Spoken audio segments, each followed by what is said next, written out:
on December 3rd. We have asked Delegate Bobby Ford to give the invocation, and so as soon as he's ready, he will lead us in that. Heavenly Father, we thank you for this day and all its many blessings. Praise you through all circumstances. And Lord, as we gather as public officials and servants of our citizenry, we ask that your guidance will be in our presence this afternoon. Guide our thoughts, guide our words. May all we do be in accordance with your will. Thank you for journey mercies that you arrived here this afternoon. Please continue those mercies as we travel home. In your holy name we pray. Amen. And Mr. Gerlach will lead us in the pledge of allegiance. We have a flag that's going to be on the screen. That is soon up. I pledge allegiance to the flag, the United States of America, to the republic which stands one nation, indivisible, with liberty and justice for all. You have the quorum. And so the next thing is going to be welcome and introductions. Mr. James is the person that represents this area that is going to give the welcome to the area.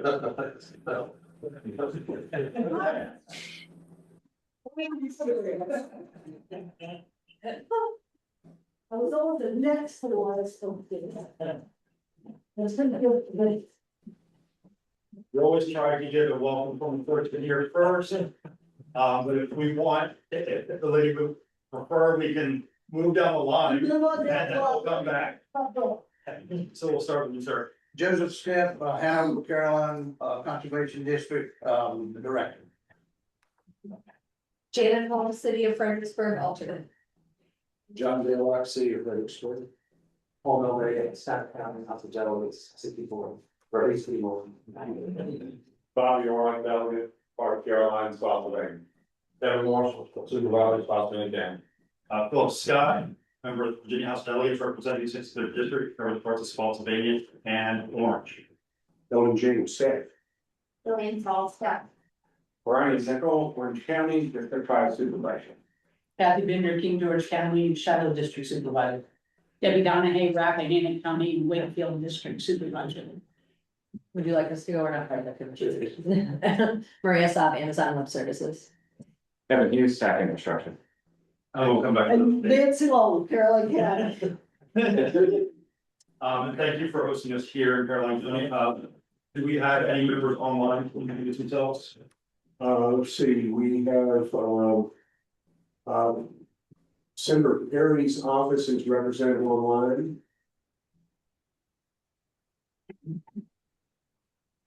You're on mute. Yes, hello. Thank you, everyone. I'm Oriella Mejia, the new District Director for Senator Russell Perry of Loudoun, and it's good to be with everyone. We have David Lee online from Culpeper. Good afternoon, everybody. David Lee here, Board of Supervisors, Culpeper County. We have Delegate Joshua Cole. Good afternoon, everyone. Joshua Cole, representing the 65th House District.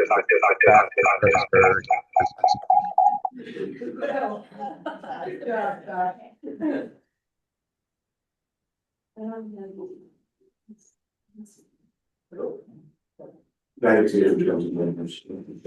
right, and then we'll go with the general public and the visitors that are in the room, and we'll start over here to my left with the lady in blue. I'm sorry, Mr. Chair, I'm on to Hillary Kent.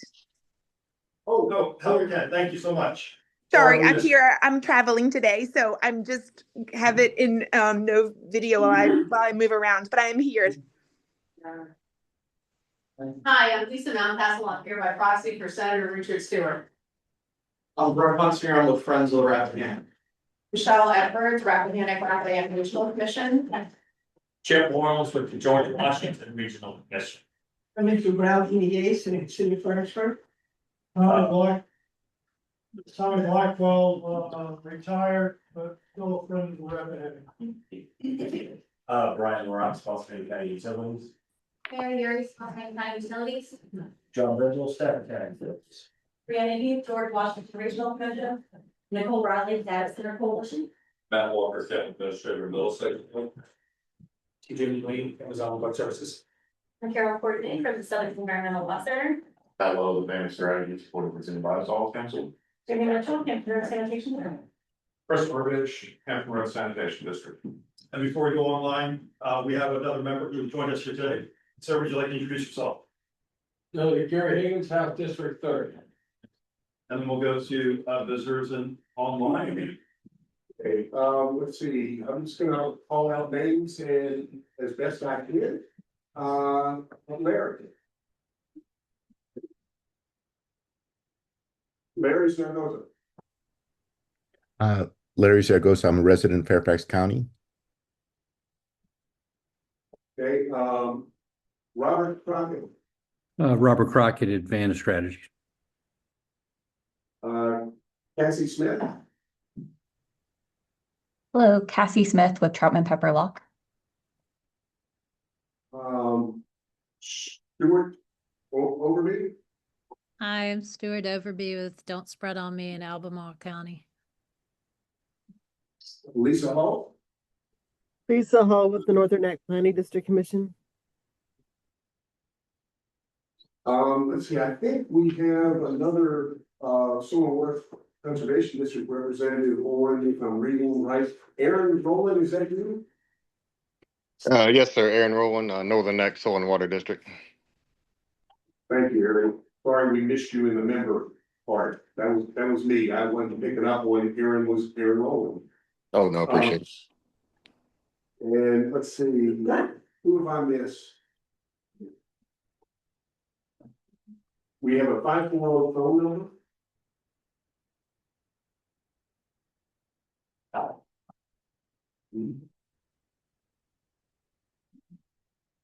Okay, we've got a mysterious 504 phone number, so I guess we watch what we say.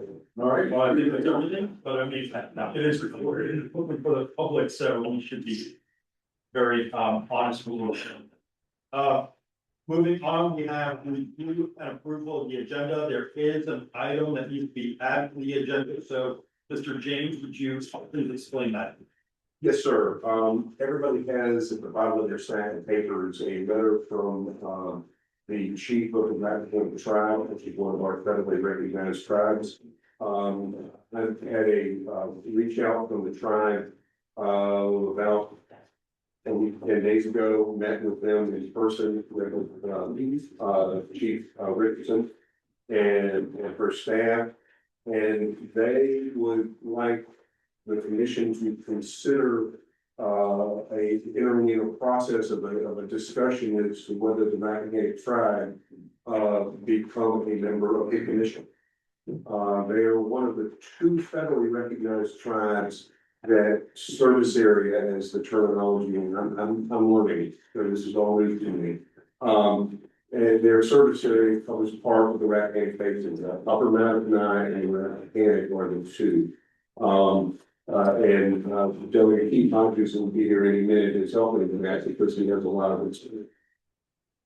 We need to amend the agenda because we'd like a little time to discuss whether the commission would like to amend its work plan so that I would spend some time working with them, identifying the issues and the questions that need to be answered in order to consider them as a potential member of the commission.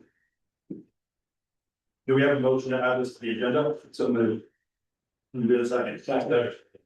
Any discussion? All in favor of adding this to the agenda and approving the agenda, motion by saying aye. Any opposed? Agenda is approved with the addition of discussion on the Rappahannock tribe.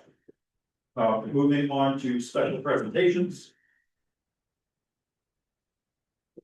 I will have the amazing Mr. James assist me with this. Yes, sir, Mr. Chairman. We will start with Hopefully, it's going to be Delegate Gary Higgins. Delegate Higgins has served on the commission for 2 years. And is not going to be joining us next year, and so we would like to thank him for his time of service on the commission. Award. Recognize on time service. And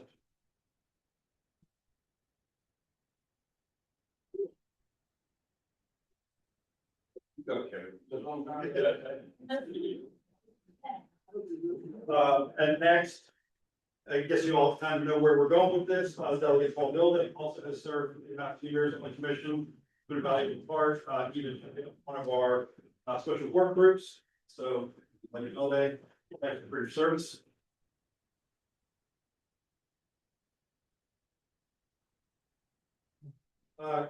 Councilman Ehrlich has served since 2022, and so has been a valuable part of the commission as well, and has provided valuable insight. So, Councilman Ehrlich, thank you very much for your service.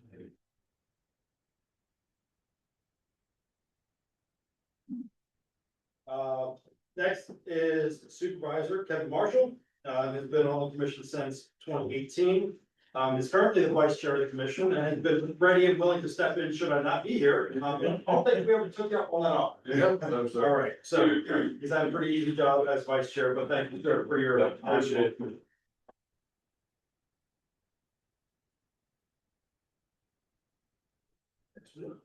Certainly not least, Delegate Bobby Ward, has been on the commission since 1998. And will greatly be missed by me personally, as well as many other members of the General Assembly and its commission. So, Delegate Ward, I personally thank you for your many years of service.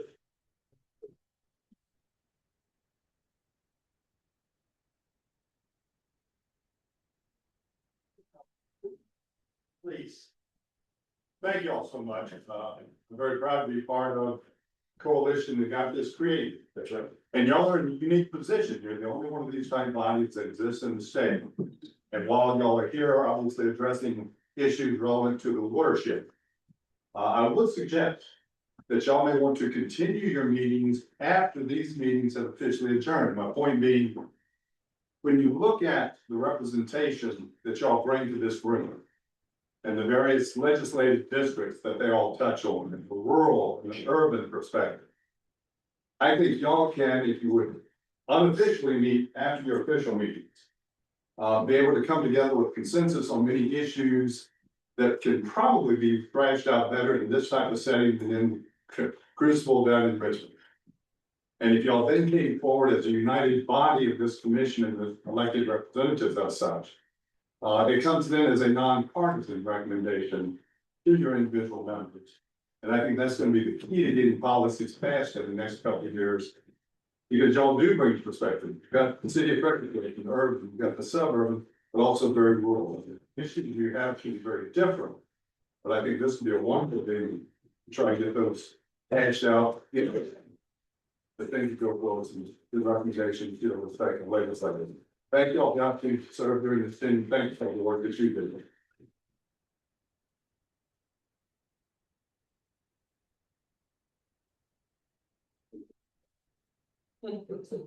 Yeah, I want to make sure you got the word. Delegate Building.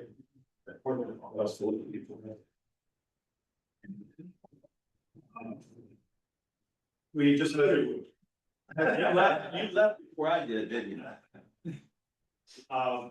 Delegate, would you like to introduce yourself to the room? Delegate Keith Hodges, Middle Peninsula, House of Delegates. Next thing on the agenda is to approve the consent agenda. We have the 2026 work plan report, year-to-date financial report, the minutes from the previous meeting. We have a motion to approve the agenda. Second. We have a motion and a second. Any discussion? All in favor? Aye. Aye. Any opposed? Consent agenda is approved. Moving on to public comment. Do we have anybody in the room from the public that would like to speak and address the commission? Please take the podium.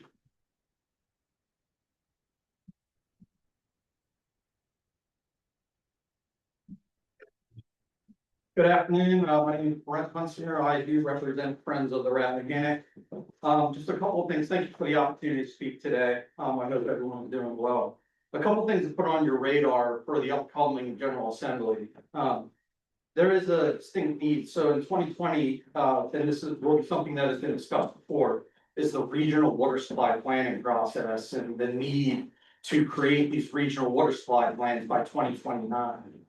The process is underway. It has been for about a year now, but the issue is there's a distinct lack of funding for the localities and for the PDCs to move these projects forward. So far, each regional planning unit, so you might be wondering what an RPU is. It can be two localities up to 5 or 6. There are 5 regional planning units in the Rappahannock watershed, but they've only received about $8,000 total for each from DEQ. That money has now been expended by and large, and so there is a need for more money coming in the next biennium for that. There have been conversations with representatives from what I'll call the BCN Conservation Network world, as well as VACO, the PDCs, the planning associations, about the need with DEQ for the need for this money. DEQ did put in a budget request, but it was denied by the administration, so we are gonna have to try and move this money along by a budget amendment. And so there are efforts underway. So just know that there is efforts underway to try and get more money. It's about $2 million has been estimated that is needed in the next biennium to successfully complete these plans. Second of all, something around it's a transparency issue. There's a need for more transparency around water use disclosure from water intensive industries. These companies should not be allowed to hide behind non-disclosure agreements and redact water use information in water service agreements that are signed with localities. This is an issue of public transparency, and it is Friends of the Rappahannock's view that the public has a right to know this information to help make public comment and for the public to help make good decisions in their localities when land use decisions are made. Those are the 2 issues that I bring before you today that I would like you to consider in the upcoming general assembly. Thank you very much. I appreciate your time. Thank you very much. Anybody else in the room here for public comment?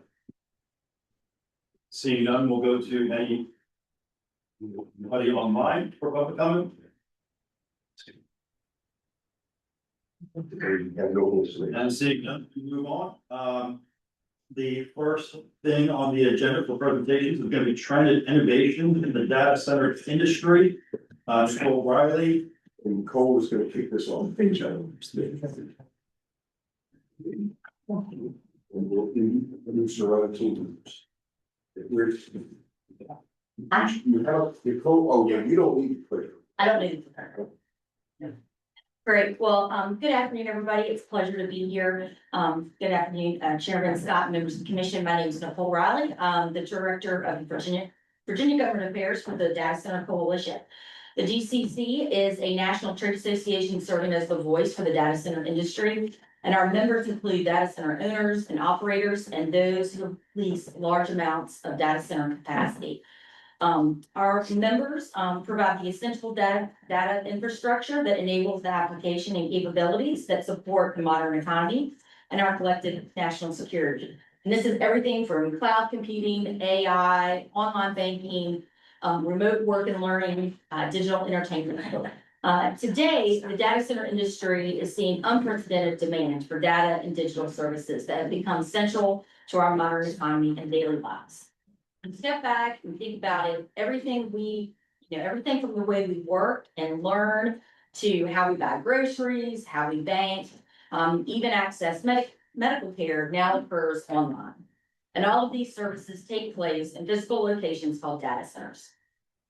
With an average of 21 connected devices per household in the US, broadband consumption doubling in the last 5 years, and over 5.5 billion people globally who are currently online, the role of data centers is expected to grow as both consumers and businesses generate twice as much data in the next 5 years as they did over the past decade.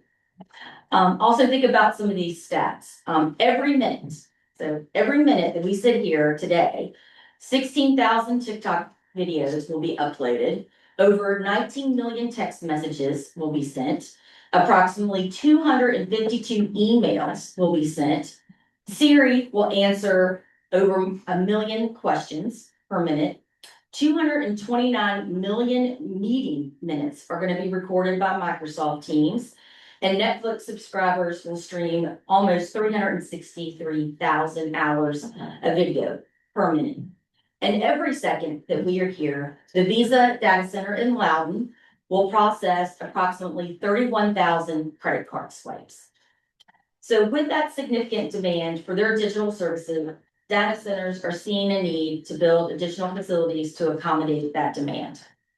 Knowing the focus of this commission is centered on water, I wanted to provide a high-level update on the data center industry's approach to water management. And then I'll be introducing two of our members who are here today to talk about some of the specific things that they do in this area. The equipment and hardware housed in data center generates heat, and if that heat is not dissipated, this equipment can overheat and fail, leading to vast and costly disruptions to critical services.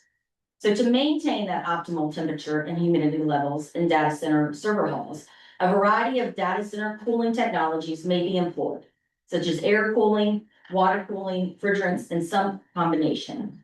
There is no one-size-fits-all solution for cooling, and the best approach often depends on local factors, such as water stress analysis, humidity and climate and temperature, the availability of water, including non-potable water sources such as reclaimed water. Data center design involves balancing water and energy use. Responsible water cooling can significantly reduce energy use and emissions, and is especially effective in power-constrained areas. Responsible data center operators employ a holistic approach to water management that considers direct and indirect use, local water availability, trade-offs with energy, and the adoption of efficient technologies and practices. And there is a lot of innovation that is occurring right now in the data center cooling space. And this includes closed loop cooling systems where water is added once and then continuously recirculated. We're also seeing direct to chip cooling systems where liquid is circulated through cold plates directly on the CPUs and GPUs and other heating components to efficiently remove heat. And even though all of us were taught as kids not to put any type of electronics in water, we are actually seeing data centers looking at ways to submerge their chips in liquid to cool them. Companies are continually adopting innovative cooling and sustainable water strategies, considering local circumstances and broader sustainability goals. Leading hyperscalers and multi-tenant data center operators are also setting ambitious targets to become water positive and are implementing local water restoration and conservation measures, especially in medium and high stress communities. Many data center companies are actively investing in more efficient cooling systems and water reuse systems to address water usage and to meet sustainability targets. In December 2024, the Virginia State Audit and Review Commission released their year-long study on Virginia's data center industry. The report confirmed that in Virginia, home to the world's largest data center market, data center water usage is currently sustainable, and the state ensures future sustainability through regulation. The report also found that in 2023, 83% of data centers in Virginia used the same amount of water or less than the average large office building. Data centers are committed to responsible water use, and they employ a variety of strategies to achieve this, including reducing water demand and cooling systems by maximizing the use of innovative cooling technologies and advanced analytics to improve operational efficiency, utilizing non-potable water resources such as reclaimed water where possible, engaging with communities to address local water issues and to maintain sustainability water supplies. This may include active engagement with water and watershed conservation and restoration projects at the community and global level.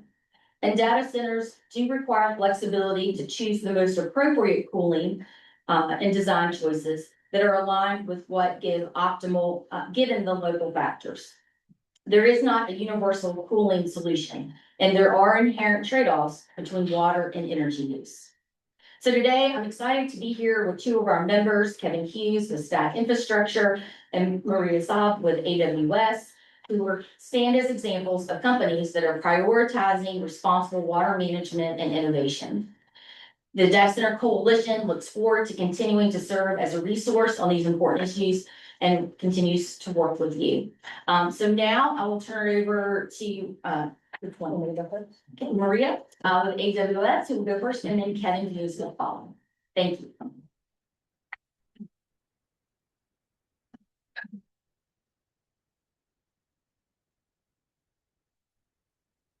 We should have a clicker right. I do have a clicker. Thank you. You see good work, so you're notorious for working when we're setting them up. And then, I'm just kind of finding it this way. Yes. Yeah. My. I can advance. Okay, okay, great. Well, hello, everyone. My name is Maria Saab. I lead, well, this is a little loose over there. I'm not gonna rest my weight. My name is Maria Saab. I lead public policy efforts on behalf of Amazon Web Services here in Virginia. I also cover Georgia, but we don't talk about Georgia in this case. I'm joined by my colleague TJ Maloney, who covers our local government relations work. So together we are Team Virginia. I'm really glad to be here today. We've actually spent a lot of time in this river basin area this week. We had the opportunity, along with staff, to make a wonderful donation in support of Friends of the Rappahannock, $1 million donation between AWS and staff. And personally excited. We are new to this general area as Amazon Web Services, but it feels like it's going to be a familial long-term partnership. So thank you again for the opportunity to be here. You can hit the next slide. Nicole did a really wonderful job giving an overview of the data center industry and the technologies that come into play when we think about water and energy utility management. But I'm going to take us back a little bit just to emphasize sort of why data centers and companies like AWS seem so prevalent here in Virginia in particular. Next year, Amazon and AWS will celebrate 20 years of working in Virginia. AWS was born in Virginia in 2006. How that came to be is actually that we had developed a back-end infrastructure system, information technology infrastructure system to support Amazon.com, a website you guys all know very well, probably using it all the time, especially this holiday season, to accommodate a number of criteria, including flexibility in technology. You know, this season, everyone is online, everyone's clicking, everyone's purchasing. Time spent at home, watching TV, watching the NFL, watching college football, what it might be, music, etc. So managing peak demand IT load while also honoring security needs for sensitive information like your credit card information, your name, your address, etc. And so we realized, being a customer obsessed company, that we could bring to market this unique cloud service platform. And so AWS was born by building some of our first data centers in Loudoun County. Having been a headquartered company in Seattle, AWS really paved the way for the Washington, D.C. area to be considered for HQ2. And we're proud that, you know, after all these years, we've had the opportunity to do business in Virginia. We've invested as a whole company $161.3 billion and created 43,000 jobs. And of that, AWS has invested nearly $92 billion in data center infrastructure here in the Commonwealth. You can go to the next slide. So since our birth in 2006, AWS has grown to become one of the leading cloud services businesses in the world. We believe we are the most comprehensive and broadly adopted cloud with millions of active customers worldwide. That span from individuals storing photos or experimenting with building their own technologies and websites, to small and medium businesses, large scale enterprises, public sector institutions, private sector institutions, governments, hospitals, you name it. We have a customer kind of in every subset, leveraging cloud computing to deliver to their customers and engaging in the global community. We pride ourselves not only in the range of services we offer, but in the security, reliability, and performance of our services. Next slide. Many of you might wonder, what is cloud computing? Cloud computing is the provision of information technology services over the internet. I have been enjoying this fact, or this being able to say this to crowds of more of my generation and older, but many of you probably remember in the nineties, early 2000s, that in order for you to do work on a computer, you needed a bunch of servers in a closet in your office that were linked together. You had to stop at CompUSA to get RAM to serve it, to add more memory capabilities to those servers in order for you to do basic tasks like storing files through Microsoft Word or Office, Excel, etc. As the internet has come to be more part of our daily work and life, that meant you needed increased capabilities around servers. Large scale enterprises needed to actually build their own facilities. Sometimes they did that at the basement of their corporate office building. Sometimes they rented space elsewhere, but those were very energy and capital extensive investments to make. So with the cloud, and we are able to achieve economies of scale by developing infrastructure that allows entities to rent server space. And we all do that in different ways. Kevin will talk about what that looks like from a multi-tenant facility. But for us at AWS, that means we get customers who choose to put their data in specific AWS servers and specific AWS data centers. And then we help them manage the infrastructure through security provisions and the provision of hardware and software. This is a collaborative effort. When someone chooses to purchase cloud computing services, they are getting to focus on the actual technology without the financial, mental, and physical obligations of managing the infrastructure. Next slide. So what is in a data center, which I think is important, because from the outside, we all look the same. And from the inside, we have a lot of similarities, but I like to say we're same, but different. Inside a data center are a whole host of components, including computer servers, storage equipment, network infrastructure, cooling systems, and backup power. And those are designed in really, truly unbelievable ways, I would say. They together ensure that customers are able to receive services in the millisecond. We're operating in millisecond efficiencies. As Nicole mentioned, in 1 minute, all of those activities were occurring over the internet. Often those are occurring in over one specific data center. And so to sort of choreograph that dance requires that everything is running up to speed, is reliable, and that we are fighting against possible redundancies or errors in the equipment. The next slide. Well, okay, this is right. So, this again kind of covers an overview of just, why are they important? What is inside the facility and who are the customers using AWS? All of you are using AWS, which thank you for that. Whether you're scanning a QR code menu, you often see s3.aws, some unique HTML code. We get the opportunity to host photos, menus, etc., aspects of your local community. And we're really proud of the diversity of our customers who trust us to do this work. One thing I'll note is that the Virginia data centers that we have are part of a global network of data centers we have all over the map. We have 5 AWS regions here in the United States. They are part of, I believe, almost 32 AWS data center regions around the world. And what happens is that our customers actually get to self-select where they place their data. And Virginia has become sort of the top area for customers to place their data.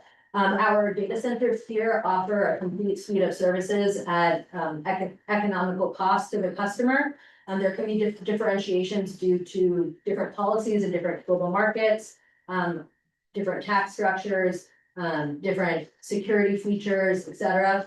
And so Virginia is where people want to do business from a technological perspective. Why customers pick Virginia over others? I just mentioned some, but that might be due to where their customers are. So if you are a small business and you're operating in Virginia, you may choose the Virginia region to host your data, process your data, store your data. But if you're growing your business to California or the West, you may choose to also host your data in our Oregon region or in our San Francisco region. And we allow our customers to make their choices based on their own needs. And, you know, our customers are taking a very active role in how they're leveraging their infrastructure. Okay, next slide. Okay, so Nicole brought this up, which I think is really important, and I think why we're all here today. Well, you all know the basics around what a data center means, and some of you, are our partners in bringing to bear our investments in a number of these new counties that we've gotten to work in over the past few years. Each data center provider has their own unique focus on what, what their engineering solutions look like. AWS takes a lot of pride in ensuring that we put utility management at the top of our list. And there are a number of reasons for that. As a business, from just a general perspective, it's a cost consideration. We want to make sure that we are buying power and using power as efficiently as possible. Same with water. That's a critical business imperative for us. Because we are operating in communities and our role as a community member is a priority to us, we want to ensure that we are taking the responsibility of utilizing these utilities very seriously. And so we adopt different considerations per locality to ensure that we are conserving and utilizing those utilities to the best of our ability. And then we also have corporate-wide sustainability goals. But that includes using renewable power, being net zero carbon, and then water positive. All of these things come into play very early on in our due diligence process. So while many of you are beginning to experience the construction of an AWS data center in your communities, for years, we've been in conversation with different entities in the locality and the state to ensure that our site selection can accommodate water and energy utilization to support our potential growth and impact. And then that we also get to play a positive role in how the community adapts to this impact and change. Okay. I talked about, the past, generations past that use servers to power their operations. On the whole, hyperscale cloud infrastructure providers offer a more energy efficient technology opportunity, both in terms of carbon reduction and energy utilization. We call the sort of data centers of the past that were focused on just a single customer, an on-premises solution. Those run at just 30% energy efficiency. So they have to keep their servers on all the time, even though they're underutilized, which then represents an inefficient use of energy. For us at AWS, we are ensuring that our customers and our facilities are as energy efficient as possible. We do that by utilizing our own technologies, and certainly with the advent of AI and machine learning, we are getting even better at doing this. And so we ensure that the servers that are on need to be on when they need to be on, or to accommodate flexible loads. We also power off our servers that are not being utilized. We are managing the energy efficiency of the entire building, from cooling to water, to security, to lighting. And again, we are getting to use our technologies to do that. Next slide, please. We're also doing this at the micro level. I should note that we're constantly innovating. This is an interesting time from a technology perspective. All of you are aware that AI, machine learning, and chips, semiconductors are the topics du jour. That is a big part of our company's business priorities. We are innovating at the chip level to draw the most efficiencies. And these are some examples of chips that we are building and innovating, many of them here in the United States, to ensure that our energy consumption is reduced and that we are utilizing less power or achieving higher performance per watt of power.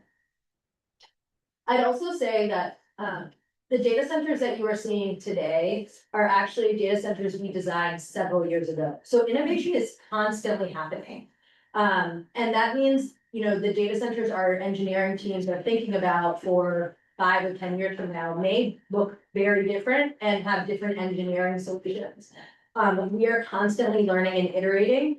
And in some cases, we are rethinking about our oldest facilities in places like Loudoun and Prince William and how we can optimize our footprint there, our facilities there, so that they are brought up to speed to ensure we are meeting the criteria, the promise, and the needs of the communities that we're in, and also as a business. Let me go to the next slide. All right. So want to talk about water, and Nicole brought up a really great point, which is when it comes to deciding how we cool a data center, it's a number of factors. Certainly the geography, the topography, the utility availability is one. And probably the most important, but we are constantly doing a trade-off. We are often approached by policymakers, community members, and academics, and like, well, I saw you have a data center in Sweden that, uses only air chilling as opposed to using water. Well, that may be true for a facility in Sweden because, hey, Sweden is a lot colder than Virginia. And therefore we can rely on cold air most of the year to cool our facilities. In places that we're exploring out west that may be water scarce, we may rely more on electrical power or renewable energy sources to cool our facilities, but it is a constant trade-off. Our data center designs for the next several years are working to be flexible. We are trying to ensure that we have flexibility to implement new technologies without the the permitting, construction, renovation costs that are associated with, upgrading a facility. But we are taking those into consideration since we know our climate and utility availability is changing. Now, what I'd like to point out is how we use water in Virginia. We use a process called direct evaporative cooling in the hottest times of the year. This roughly equates to about 5% of the calendar year that we are using water to cool our facilities. For the majority of the year, we are using air. We pull air. I think actually if you want to go to the next slide, it's probably a graphic that is useful. Great. So we look to the, your left, the free air cooling. We are taking air from the outside, drawing it in and cooling the servers and then, flushing the air back out. This is really energy efficient. It is very, sort of climate responsible, minimal environmental impact. And so this is really what we're doing about 95% of the year here in Virginia. When it is the hottest time of the year, we're using the direct evaporative cooling. So what will happen is we will intake hot air from the external environment. We then use water to create, we'll run it through these filters and cooling pads to create a mist. And then that cool air cools the servers, and that is then expended out. From the water that we draw in to do this process, we will run that water load several times before it is returned out back into whatever, municipal service authorities, system or infrastructure. So we're trying to draw as much efficiency from whatever water we get before, we keep taking more in. So, showing the right spot. Sorry, is there one more before this? Or maybe yeah, that's this. I do want to talk about sort of how we're making sure that we're staying as efficient as possible. Actually, you could go back to the next slide. This is, in the localities in which we're operating in, we are partnering with localities in different utility water service authorities to build new infrastructure. At Amazon, part of our commitment is to become water positive. That for us, in many cases, but not the whole story, means that we are committed to using reclaimed water sources. In Virginia, we are using reclaimed water in approximately 26 facilities here. Those are mostly in the Northern Virginia area, but we do expect to be operating about 80 of our data centers with completely reclaimed water over the next several years. And that is done through a partnership with localities around the building water infrastructure. For you all in this local area, we have in Spotsylvania, for example, we are supporting the upgrade of the Maloney water facility, wastewater treatment facility, and that will help to ensure that we use reclaimed water to cool our facilities. AWS will be paying for the cost of that, which is valued at approximately $457 million. In partnership with STAC in Stafford County, we will be upgrading the Aquia wastewater treatment plant. And that includes upgrades to pipe and booster pump stations as well. And the two companies will be taking on all the associated costs with that as well. So we are proud of these. These are often not the things that we talk about externally. But in addition to how we're using water and making sure we're using it respectfully, we are trying to ensure that the communities in which we're operating in are supported. And that the infrastructure that is needed not only to cool our facilities, but the infrastructure that's available to the community is upgraded. Water infrastructure has gone kind of globally sort of underinvested in. So I think it's a really positive partnership for us to be able to participate in building out this infrastructure system. Next slide. Amazon is one of the founding members of the Global Climate Pledge. That it includes various criteria, but for us, we focus primarily on supplying our global corporate operations with 100% renewable power, being net zero carbon by 2040, and certainly being water positive by 2030. We met our goal to be 100% renewable power operations with 100% renewable energy in 2023. So 2 years ahead of schedule. And that is done by unique generation projects as well as corporate matching. In Virginia, AWS has funded or constructed 22 utility scale solar farms. So we are feeding into the Virginia grid as much energy as possible. It is not an easy feat to get these projects greenlit, a topic that I think will be heavily in focus this legislative session, but it's one that we are committed to and we would like to see more opportunities to do. And then we're working on being net zero carbon. That is, the Virginia Clean Economy Act prioritizes solar and wind as sources of renewable power and certainly net carbon-free power. But we are looking to the future, including nuclear fusion. In 2024, AWS announced a strategic MOU with Dominion to bring small modular reactors to the Lake Anna facility. We're really excited about bringing that work to bear, and I know many of our peer companies are also doing similar work to bring different types of nuclear, geothermal, and fusion projects to Virginia as soon as possible. Next slide. Just want to talk about progress on our water positive commitment. I think these numbers are slightly old or a little older than they probably won't be more up to date because we are anticipating having 80 data centers using recycled water here in Virginia. Company-wide, we recognize that we're about 53% of the way to our goal to be water positive by 2030.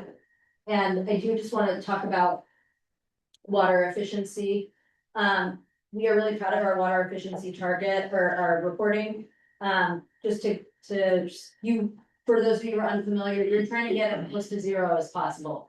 So that's a pretty low number, all things considered. The industry average for data center providers is 0.36 liters per kilowatt hour. So AWS is really working hard to ensure that we are optimizing our water efficiency as much as possible. And I just do want to provide a response about the comment around water transparency. It's an important part of the conversation, and I think we would like to be a partner and a member of. But I do want to emphasize, as Nicole had brought up, data centers are not as water intensive as many other industries. There are several other types of industries that use significantly more water than data centers, including many recreational, car washes. And we believe that, if we are talking about water conservation, proper water management, that is a responsibility for all water users to take part in, not just data centers alone. And again, we are working very hard to be a positive partner in this space. The next slide. And then this slide just simply kind of covers where the future is going. We are, every data center, every locality, every region is sort of an innovative test bed for us on what may work and what may not in terms of bringing down our power usage, encouraging sustainability efforts, drawing more efficiencies. And we're really excited about where all of this goes. And again, the outside of the facility may look the exact same to you, some large concrete buildings, but on the inside, we're working really hard to add new components that will optimize conditions while also ensuring that the economic benefit of a data center is brought to a community, brought to our state, brought to our national economy.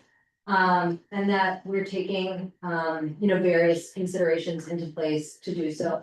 So, that is my presentation. All right, thank you so much for your time. Kevin? This important for members, we will take questions after everybody's done, in case somebody answers the question. I know that I had questions at the first presentation that were answered in the second, and so once all three are done, then we'll go around the questions. Perfect. Well, good afternoon, everybody. Thank you so much for having me today. I don't have slides, so I won't need the clicker, so we can just remove that potential technical issue. Thank you. Yeah, no problem. I got your back. So my name is Kevin Hughes. I'm the Senior Vice President of Public Affairs for STACK Infrastructure. Just a little bit about me before I dive into STACK and what we do. I grew up in Virginia. I was a Manassas native. And I actually got into the data center industry in 2009. I was an undergrad at the University of Mary Washington. I actually live in Fredericksburg today, so this is a nice short drive. In 2009, I was a undergrad student looking for an opportunity to make some money to pay my way through school. And I found a job doing something I had no idea what it was, which was to go work in a data center in Ashburn. I just knew the pay was good and the hours were good, so I said yes and went and interviewed, and it became a 16-year career. That's the type of opportunity that members of these communities are going to see as these data centers are being built and brought here locally. It's completely unlocked pathways for me that were never available or would not have been available without them. And so I like to talk about that because the economic impact story of data centers is very personal to me because it's created my career. And that was something that, again, I didn't know what a data center was, and then suddenly became everything that I do, live, breathe, eat every day. So with that, I want to talk about STACK Infrastructure. So we are a global data center developer, owner, operator. We have over 110 data centers in 24 markets worldwide that are either operational or under construction. That makes us one of the largest private developers of data centers in the world. And we're very proud of that. We're actually a pretty young company too. We started in 2018 through acquisition of legacy data center assets across the US and Europe. Actually, one of those assets is in Ashburn, Virginia. It was built in 1997. It was the original AOL You Got Mail hyperscale data center. The amazing thing about that is, a facility that's about 28 years old now. When we acquired it in 2018, we refurbished it. We put over $100 million into renovating that building. We actually doubled its capacity to serve IT needs, and it's now supporting modern technology companies today. And I think that that's a really important point to make because the staying power of these assets is actually pretty incredible. We just don't have a lot of stories to tell because they haven't been around very long. But I like to talk about that one because, we're going to be going on 30 years now with one of the original hyperscale data centers in Ashburn, and it is still active today. And through that period of time, we've made it more efficient, more energy efficient, which has allowed us to do more out of the same footprint. So STACK had acquired these legacy assets, but we identified very quickly that the data center market was growing in a way that we had never really anticipated. With the kind of increased demand for cloud infrastructure, as Maria articulated, as well as just a rapid adoption of new technologies by everyday people and the advancement in those technologies, the demand curve was bending at such a rapid rate that we went into the realm of developing new data centers, which quickly turned into developing large-scale data center campuses. And so that is what, in just a few short years, has gotten us to where we are today. We provide data center services to the largest technology companies in the world, but also to some companies that you wouldn't really anticipate requiring large data center service needs. Airlines, banks, large retail customers. We have one customer where they do about 90% of their business every year between Thanksgiving and Christmas. They sell ham. It's incredible because, as a customer, they rely specifically on our facility to make sure they can support all those transactions for all those sales, right? And they're a direct customer of ours. So, what happens in these facilities is, things happening in our daily lives, everything that we do, we just don't really, connect the dots to where that activity is happening from a physical infrastructure perspective. One other point on that, I just thought it was interesting because it was in the news, but we saw one site in Chicago, just to give you an emphasis on the importance of these facilities. We had one site that had some temporary operational issues. They support almost all the futures trading on Wall Street. I think the figure was like $25 quadrillion worth of transactions were disrupted because of a critical issue with the facility. That's just an important thing to note because these are not just for cat videos. These are not just for, entertainment. They are fundamental to our economy, our jobs, and everything that we do. Stack, as here as where we are today, with those 110 data centers, we have about double that in our pipeline of growth. Just to give you an idea of how much this industry is growing, we've secured over $54 billion in capital that we've committed to these projects, and over 20 billion of that is committed here in Virginia. We call Virginia home. It's our largest market. We're very proud to be here. Our footprint in Virginia spans from Loudoun County all the way down to Stafford County, where we have a large campus, Stafford Technology Campus off Route 1. And we were actually one of the early movers in Prince William County, so we have a significant footprint in Prince William County as well. So, what do we do that's very different than, say, AWS? Well, in many ways, we do the same things, but also we have the responsibility of building this infrastructure for more than one customer. And this is really important when you think about flexibility in design and technology. So we are familiar with building data centers that require evaporative cooling. We also have our own basis of design, which is our kind of off-the-shelf design that we provide to customers that uses zero water for cooling, and everything in between. But what we build and how we build it really depends on what technology is going into that space, and also where we are building these data centers. So one of the things that we did, and we announced this last year, was establish something we call our development principles. So really the conversation starts at the top of the funnel before you even identify the dirt. So good, responsible development principles should focus on things like your resource requirements and the available resources where you're intending to go. So that can go from our infrastructure to workforce, and but it also includes things like, am I going to need to design a facility that will require water for cooling? If so, what are the water resources? Is this a drought-stricken region? Is this an area with abundant water resources that is very interested in bringing in customers that may use water?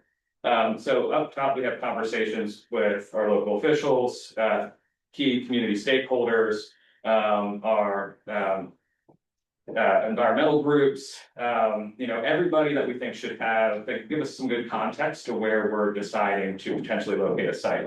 And I just emphasize that because I think, I'd rather have that conversation before I even, put a dollar into the investment rather than 5 years down the line. I'm like, why are we even really trying to do this here? So we take a lot of pride in having the conversation up front. And I think that's been very helpful for us to be successful and have a good reputation, good partnership with our communities and all of our partners.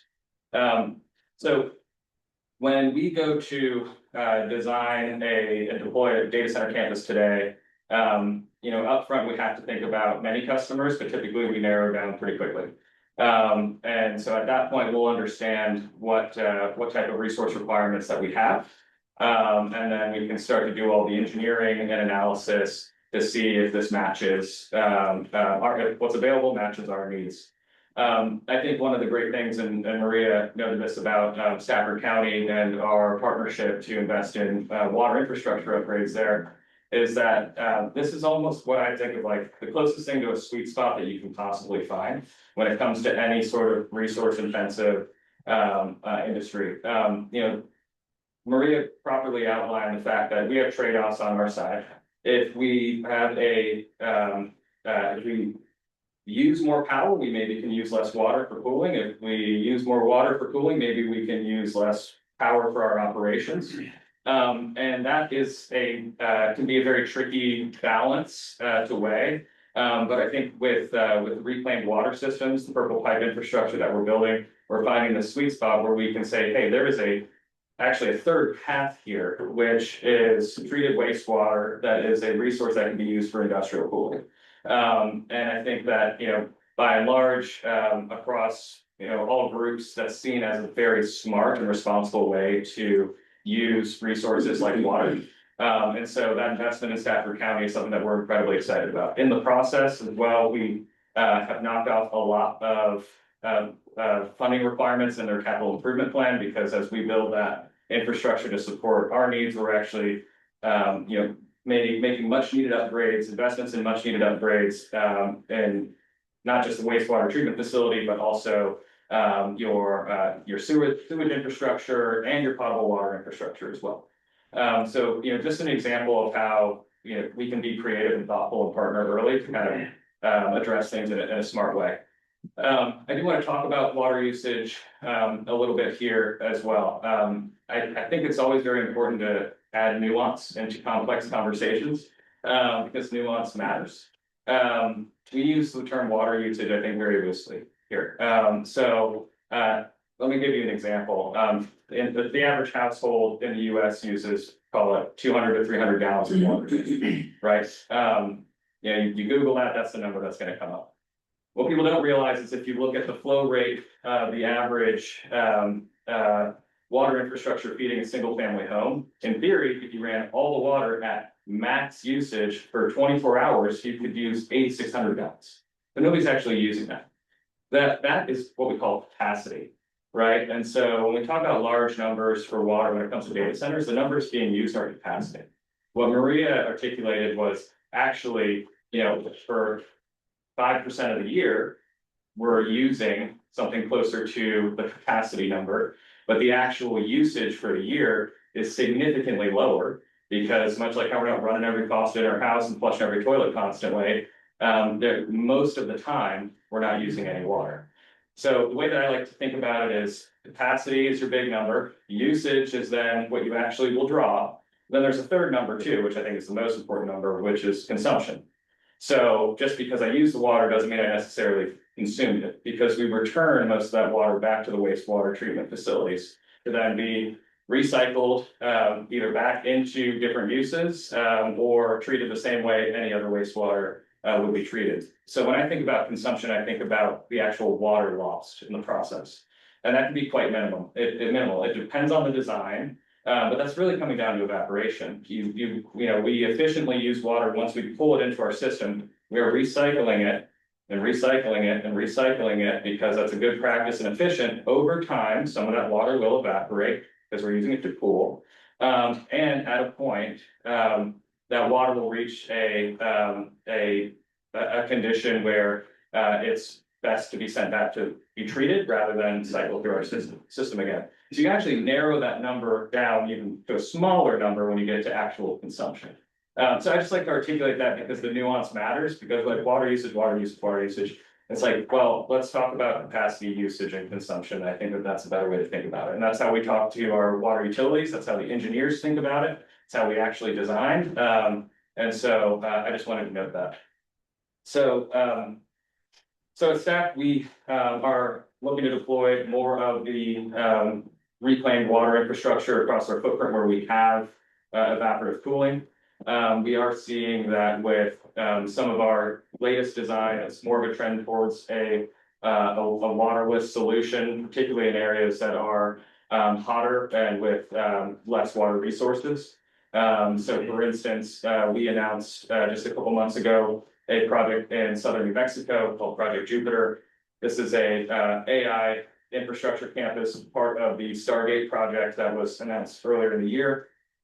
That'll actually be a cumulative investment over 30 years of $165 billion.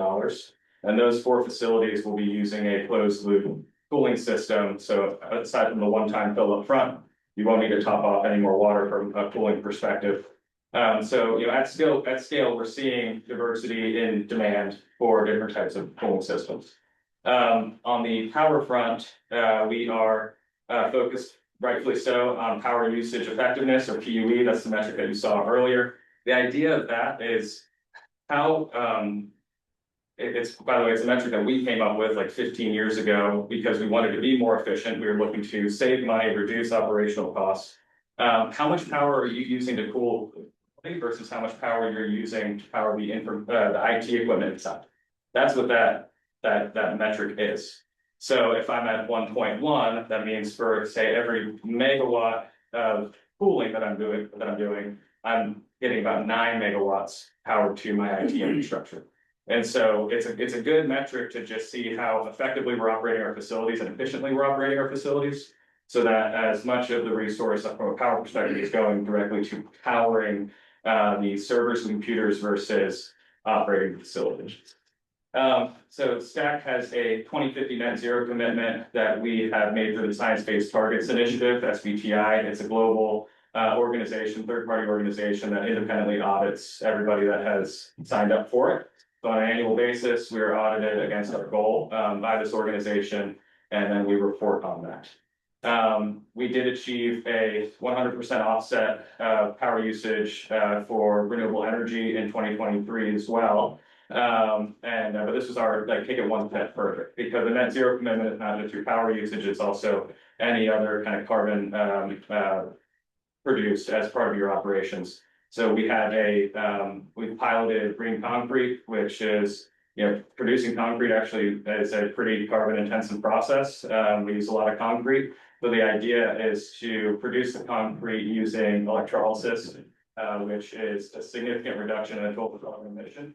And we're looking at use similar technologies on things like steel production as well.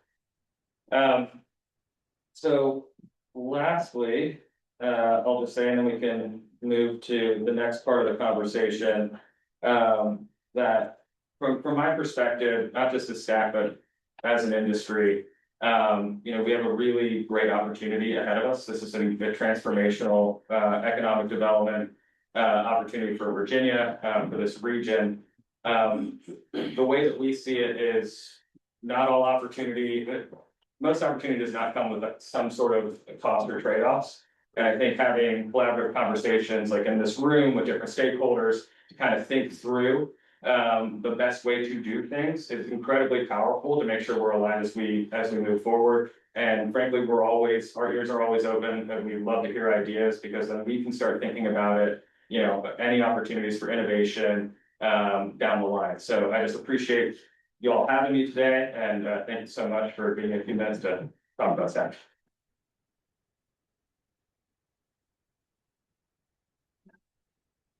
And then Nicole's had a question, and then I know Delegate Hodges had one, and then if anybody else, so we'll go in that order, and then.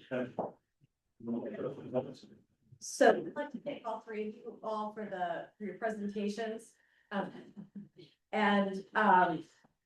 You know, there's a lot of good news in here about water usage, but I'd like to go back to Mr. Hunsinger's initial statements about transparency. Because how do we know if the average data center isn't using more water than an average office building if we don't know how much water an average data center is using? Does that make sense? So I just know that the transparency issue isn't an FOR issue, but that's something that we've heard a lot too when we were looking at a technology overlay district in Fredericksburg. So from a customer perspective, we are concerned about security, since our data centers house secure, some of the most sensitive data. And as a result, often actually, we do not know which server houses the most secure data. It's sort of anonymous to us as well. So we treat the whole facility as needing to be secure. There are situations where bad actors can reverse engineer specific types of IT load using energy and water consumption metrics. Now, what types are really important? And so we are sensitive to what information is disclosed externally. I think we as an industry are getting more comfortable with opening ourselves up to different types of disclosures around transparency. And I think that's a conversation the Data Center Coalition has facilitated. I know Kevin and I have had those conversations as well. So it's really about what specifically we're disclosing that often we have the most agita around. I will also say though, that there is an overemphasis on how data centers use water versus many other industries.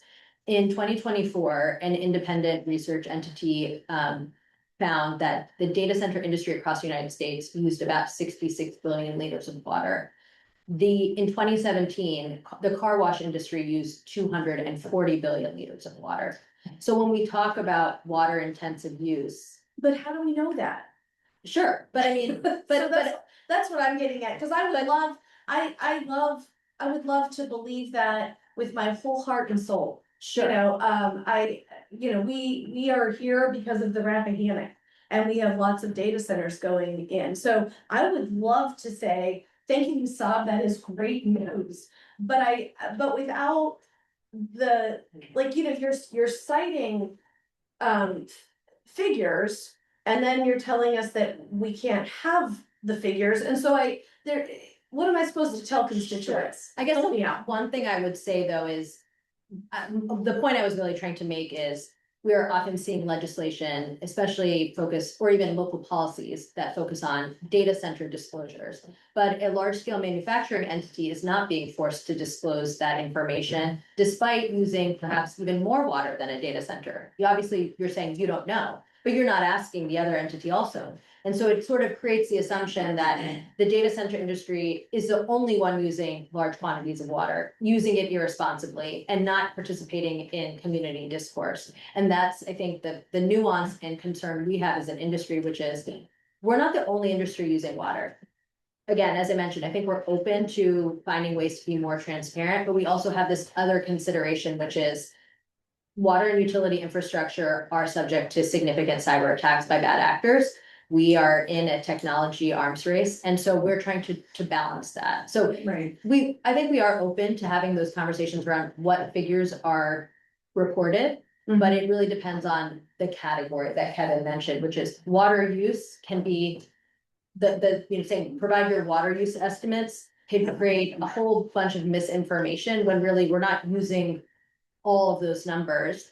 We may be using a subset of that number, and then that creates more aggravation to the conversation. So we're really sensitive to potential misinformation, since there's a lot of misinformation. Yeah, and I would just add, I want to be clear too, it's not like nobody is getting these numbers. So when we talk about non-disclosure agreements, these are between companies and things like a water utility, local government, the authorities who control and have jurisdiction over the resource. And so they have access to that information. The non-disclosure agreement is about protecting the sensitive information, to Maria's point, from becoming publicly available information so that it can then be used in a harmful way. So for instance, when the JLARC study was done, the water numbers were actually retrieved through the Prince William County Water and Loudoun County Water.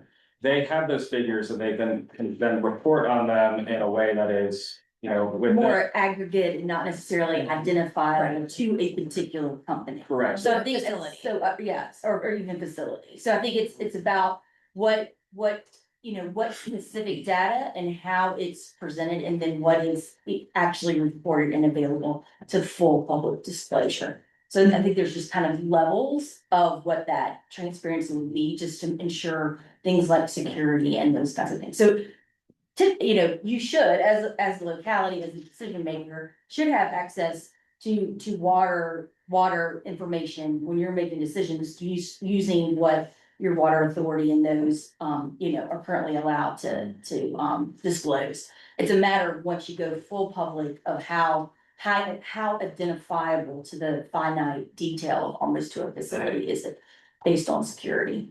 So it seems like if you're considering a data center in Fredericksburg, potentially get as being on the city council access to specific numbers that be privileged for you as a council member that cannot be shared with the public. So that you can confidently say to your constituents, this is gonna be significantly less than XYZ industry. So for me in my area, if one was coming into my district, it'd be like, look, y'all, Ralphie Car Wash, they use hundreds of gallons, hundreds of thousands of gallons a week or whatever, while the data center is probably gonna use a fraction of that an entire year. And so you can provide that in a general term, but because of the sensitive nature, especially with us being so close to DC, there's gonna be some very sensitive data that can be subject to a terrorist attack. They have to make sure they're not putting out exact numbers publicly, but you, elected representatives would have access to information on a more privileged situation that could not be shared with the public. And so that's the kind of the interesting spot where Route 3 Car Wash, they're not gonna be prone to a terrorist attack the same way as these data centers would be. So that's kind of the. Right, but Route 3 Car Wash, we can get that information pretty quickly, and it's, Because, and it can be disclosed, right? So we know what they're using. And I guess like also, but my concern too is that we are making decisions about a data center, like facility or area, a district. But we don't necessarily know who the user is, right? So that's the other piece that makes it more difficult, is because we don't know if it's going to be used for Amazon, or it's going to be used for government secrets, or it's going to be used for something else. And so that also, that knowing who the user is also impacts the water consumption, yes? Yeah, but there are so many layers, right? So often, even the most top, 3-letter agencies are working to get a company like ours to build a facility on public land, like regular commercial land.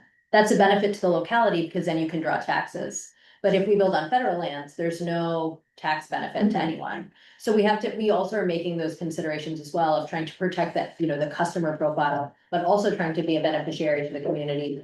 And that becomes a challenge. I think there's a lot of speculative development that even, well-established providers like us that make assurances and guarantees around energy use, water use, et cetera, that it's becoming really hard. This is like a gold rush market, and we are struggling as providers to manage that kind of intense speculative growth. It affects everything downstream. I mean, we have power delays of 10 to 15 years to get our facilities operational. That means you're not getting tax dollars because the servers aren't running, they're not refreshing, and we have concerns about that. It means we have to go elsewhere, or we have to tell the community we're not making good on the promises we've shared with you for 5, 10, 15 years. That's really tough. So we're a little bit in the same boat around end user, openness. I know for us, we are trying to become more open and making sure, a lot of or when Amazon's coming to town. And then, I think one thing that is often lost by the public is conversations around where we're building and how we're building are happening years before a project is announced. So we've been working with utilities for years to say, can you accommodate? And I think I kind of actually want to make the case for NDAs, because I think the idea is that NDAs are restrict transparency. I'd actually like to offer a different view on that. So let's say I'm working to bring a project and I have an NDA with a power utility, a water utility, an economic development authority, and a city. Because of those NDAs, I can have an open and frank conversation about all the details with those parties, because all those parties have to make decisions and think through things through this process. If I do not have that NDA in place with those parties, I will restrict the information that I share all the way down to the most minimum pieces of information that I have to share, which is not productive, particularly for decision-making across parties. So while NDAs may be viewed as a transparency issue from everything can't just go out into the public, what it enables is transparency amongst decision-making parties involved in these projects so that they all have the information in front of them. And I think absent that, you'd have a huge issue, because once we have to restrict information that we share with those decision-making parties, that's where true challenges can start to arise, because then decisions are being made without the full story. And so I want to offer that argument on 4 NDAs. Yeah. Thank you. Well, thank you so much. So in the interest of time, we got 3 more questions. That'll be Hodges, Higgins, and then Ms. Bender, and we're gonna go on that board, so hopefully we get through these really quick, because we've spent a lot of time on this, and we still have quite a bit of detail we'll go through, so. Thank you, Mr. Chairman. Great job on order and getting that across. I mean, you've made tremendous strides in that. One thing is energy and looking at energy consumption. In looking at that, have you looked at alternative types of energy? I would say solar. To be able to power to do things, say biomass. A lot of people cringe when you say biomass. Well, I'm sure you've been involved in that quite a bit, but there's technology now where carbon can be sequestered, nitrogen and phosphorus be sequestered. And in facilities that can generate electricity and can be possibly cost effective. I mean, we have a tremendous amount of biomass in Virginia, not only in our trees, but also a word that some people don't like to hear is Phragmites. Phragmites, I'm on a mission to get rid of it. Y'all are all familiar with Phragmites, the invasive grass, which sucks up more nitrogen and phosphorus than anything, plus a tremendous amount of carbon. But as it dies, it grows, it dies, it goes back into the bag. And doing research and looking at it, 1,000 acres of Phragmites can create enough energy to produce enough to power 2,000 homes a year. So you're saving the bay on this end, you're sequestering carbon, you want to lower your carbon footprint, you're doing that on this end. And how can we get to that point? Because the technology is there. So we're looking at solar, where you have, what's your average megawatt facilities for Virginia? For stack spaces of design is a 50 megawatt facility. 50 megawatts. So you're looking at probably 1,200 acres of solar to power that a year. Minimum. I would say minimum. Minimum 1,200 acres to do that. Which they're coming down to our rural areas to do that. So looking at alternative uses with biomass, with the byproducts from our trees, the Phragmites, and to be able to sequester the nutrients, it's a win-win. So how do we start to look at things differently? I think one way to think of it is a lot of times these innovative technology solutions cannot completely power the facility. So often when we think of, or there's short supply, we talk about renewable diesel, which is often like hydrogenated, it's like corn oil byproduct or animal byproduct. There's not the necessary market infrastructure to supply in the way that we need at scale. So I think investing or creating incentives to bring up the sort of corollary or related industries is certainly helpful. I think that it's an all-up approach. I think we're getting questions a lot of time about, bringing our own generation capabilities, battery. But there's in the world that you're in as a policymaker, sometimes the policies that are getting put in place to solve one problem create prohibitions or market barriers for us and others. So one example is we are beginning to see a potential impact in the recent SEC rate case on how we can bring battery storage power to bear. Then it may affect the financials around whether battery storage is an economically viable opportunity. And I think, we solved partially maybe the concern around ratepayer impacts. But then we have other constituents and groups and, even in our industry, market players who want to address the renewable clean energy component and bring these technology innovations to our facilities. And now the math is not mathing. So there's sort of like a continued balancing act. But I do think that creating more funding for R&D, perhaps incentives for these corollary industries is particularly useful. We're always kind of shopping around for the latest and greatest players all over the world. And we're often bringing them to Virginia to headquarters and locate here and bring new and exciting industries here as well. I think Maria's spot on. And actually the example with we call biodiesel, but that's essentially using biomass as a drop-in fuel. Like all of our backup generators are biodiesel ready. There's an absence of fuel supply. So the only place where I drop that in is actually in California and Oregon. and that's because they created the supply chain for it. Had this conversation with couple members of the General Assembly 2 years ago, and I was like, the biggest problem is I just can't buy it here. That would be a great alternative fuel to have available. I do think there are some challenges to innovation on using creative new generation, frankly, through maybe expanding, and I'm just gonna say it, but expanding what is acceptable under the RPS in Virginia. So if nuclear and hydrogen are, for instance, are not included in that, it's kind of a disincentive. And so, I do think it's a point in time where we really need to be innovating and need to be pursuing alternative generation methods. And frankly, I'll just say this too, I think we can be a little bit limited in our capability to even do that because of our reliance on our utility partners to do that. I think more flexibility for a large load customer like myself to work to supply our own power directly or indirectly, I think is incredibly helpful. We're doing this in New Mexico. We're building a microgrid to support our entire campus, and it's completely isolated from the rest of the grid. And that's going to be using one of the largest battery storage solutions in the world. So, we can get innovative, creative when we're allowed. All right, again, quickly, Delegate Higgins.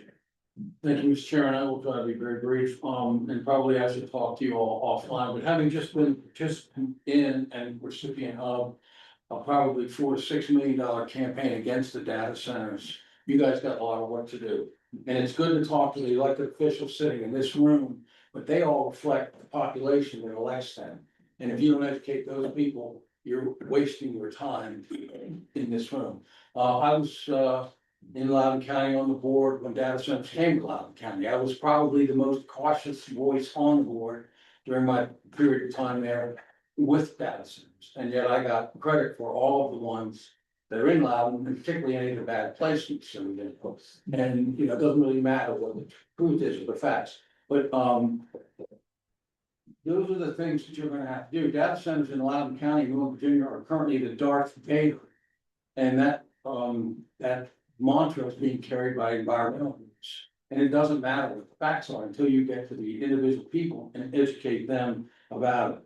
Whether it's water usage, wires, placement, the expenses of infrastructure, all those things have been placed at your feet. So I'd be glad to work with you to help you talk about some of those things.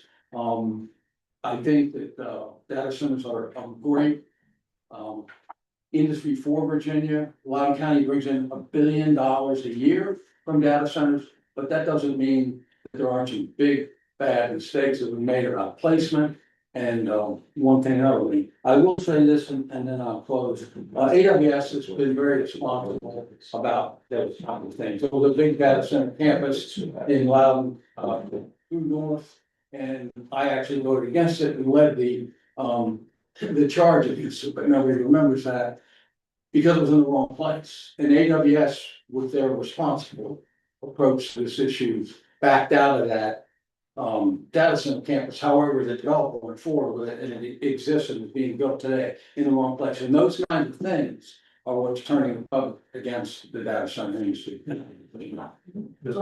Brief. Considering your water usage data, I disagree with you because as a utility, as a service authority, we have to give to the public all of our information, and we're just as open to threats from bad actors to poison our water supply and hurt our citizens. So I disagree with you on that point. But my point, what I want to ask is, you kept mentioning utilities like the solar and all that. Is AWS getting into the utility business? No, we are not interested in becoming our own utility at all. I just was asking based on the information. Yeah. Thank you. All right, thank you so much for your presentation.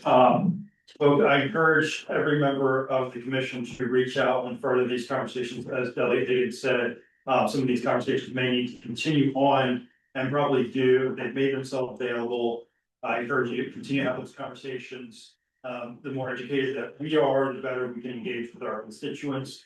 And maybe even have opportunities to have town halls where we invite them in to answer those questions directly to the students, to build some of that transparency issues that we are trying to overcome. So thank you to you three for coming. Thank you so much. And then moving on, one thing, I said, neither one of you noted in your thing, y'all were generous enough to donate $1 million to Friends of the Rappahannock. Yesterday, yeah. They did that Yes, yesterday. that was mentioned in the presentation. Oh, so I didn't catch it. I want to thank y'all for that, because that, you know, something y'all didn't have to do, you did it, that tried to keep perfectly clean, and stabilized, and I appreciate y'all doing that. Thanks so much for the partnership. We really appreciate it. Thank you so much. Appreciate it. And building up that, you know, a lot of organizations that come into our localities, they do continue to build partnerships. This has absolutely nothing to do with the Burbage Basin Commission, but I was touring the CTE facility in Spalding yesterday, and there's a lot of frustration with Kalahari coming in, which may end up using more water than a data center, maybe, perhaps.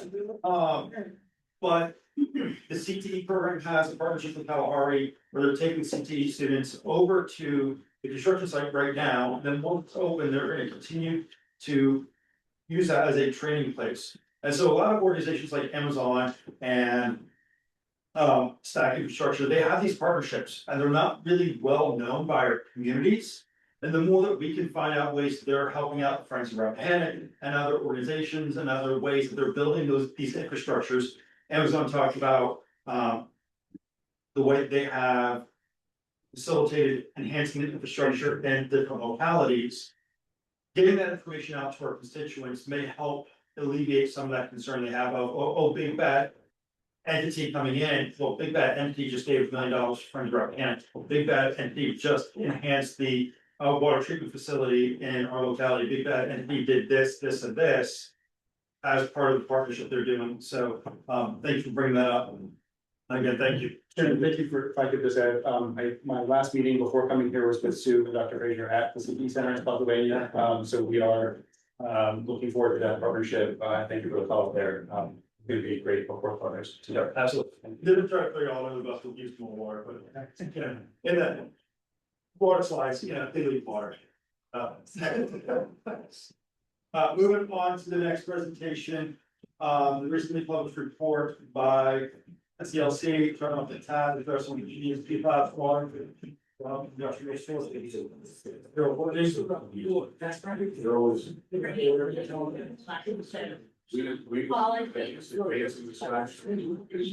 were gonna advance or try to move forward. It's gonna work.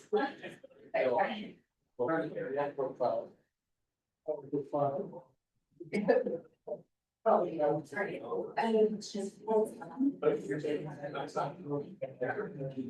we're all stretching our legs and selling back there, and all was like, if everybody would like one, I have Secretary Courtnay's.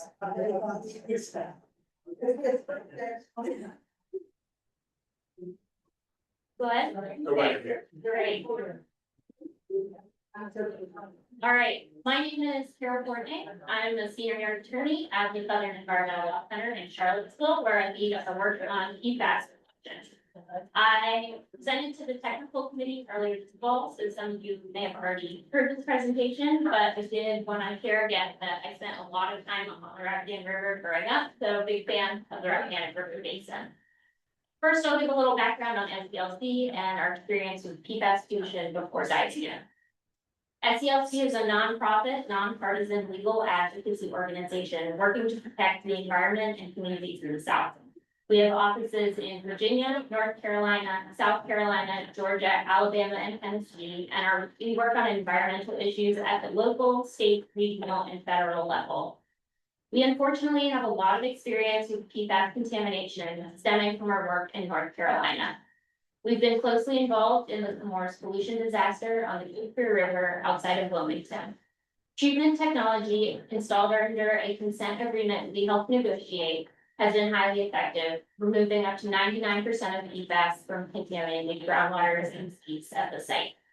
We've also worked on PFAS contamination issues in Northwest Georgia, which is known as the carpet capital of the world. So based on this experience, our work right now is focused on turning off the tap on this type of pollution from industrial sources. I know that the commission has had previous presentations on PFAS, so I'm not going to spend any time talking about this family of chemicals, their detrimental health and environmental effects. I also know you've heard from BDH and DEQ about their PFAS work and PFAS testing in Virginia, as well as some information about recent state legislation on this issue. So today I want to talk about the authority Virginia already has from the Federal Clean Water Act to address PFAS water pollution from industrial sources. This information is presented in a report we released earlier this fall, our Turn Off the Tap report. Based on this authority, DEQ could today be requiring disclosure and monitoring of PFAS, assessing and imposing effluent limitations for PFAS, and requiring control of PFAS that industry send to wastewater treatment plants. These actions will help stop PFAS pollution at its source and slow down the PFAS cycle in Virginia. So I first want to remind everyone of the regulatory regime we're working under. Many of you have probably seen this type of PFAS cycle graphic before, and it really illustrates how PFAS is moving through our environment in a lot of different ways. First, let's take a quick look at the drinking water realm. As you've heard from BDH, there's a lot to be done in this area. The future of the federal drinking water standards is uncertain, but they're an extremely important part of protecting public health. Helping our water systems meet these standards will take significant investment and should be an area of focus for funding and support. But it's important to highlight that the drinking water side of things generally involves treating already polluted water before it's sent to customers. Treating PFAS in drinking water is treating a symptom of the PFAS pollution problem.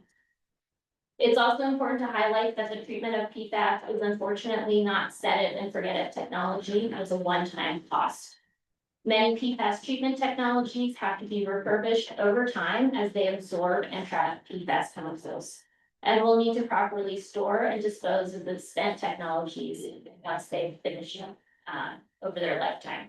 This means treatment costs will be ongoing for communities for years to come. EPA estimated that over the next 80 years, each community water system will face between $1,200 and $2 million in costs, depending on the system size, the type of source water to meet the new drinking water standards. And the costs are even higher for systems that will have to treat or change their water source, about $18,000 to $4 million per year. It's also important to understand the limitations of the drinking water standard for PFAS. There are only standards for 6 types of PFAS out of a family of thousands, leaving many of these harmful chemicals unregulated in the drinking water context.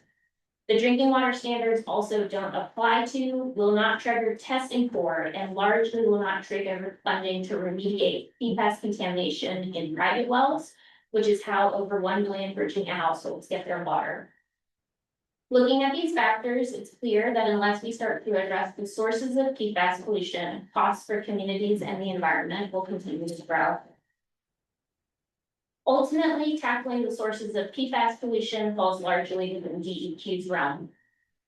The most concentrated streams of PFAS pollution are largely entering our waters and wastewater from industrial sources. Some of that wastewater is discharged to our streams and rivers directly, requiring a Clean Water Act permit.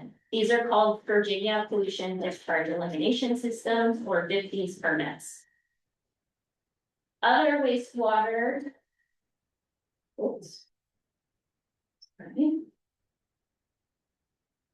Other wastewater is discharged to wastewater treatment plants.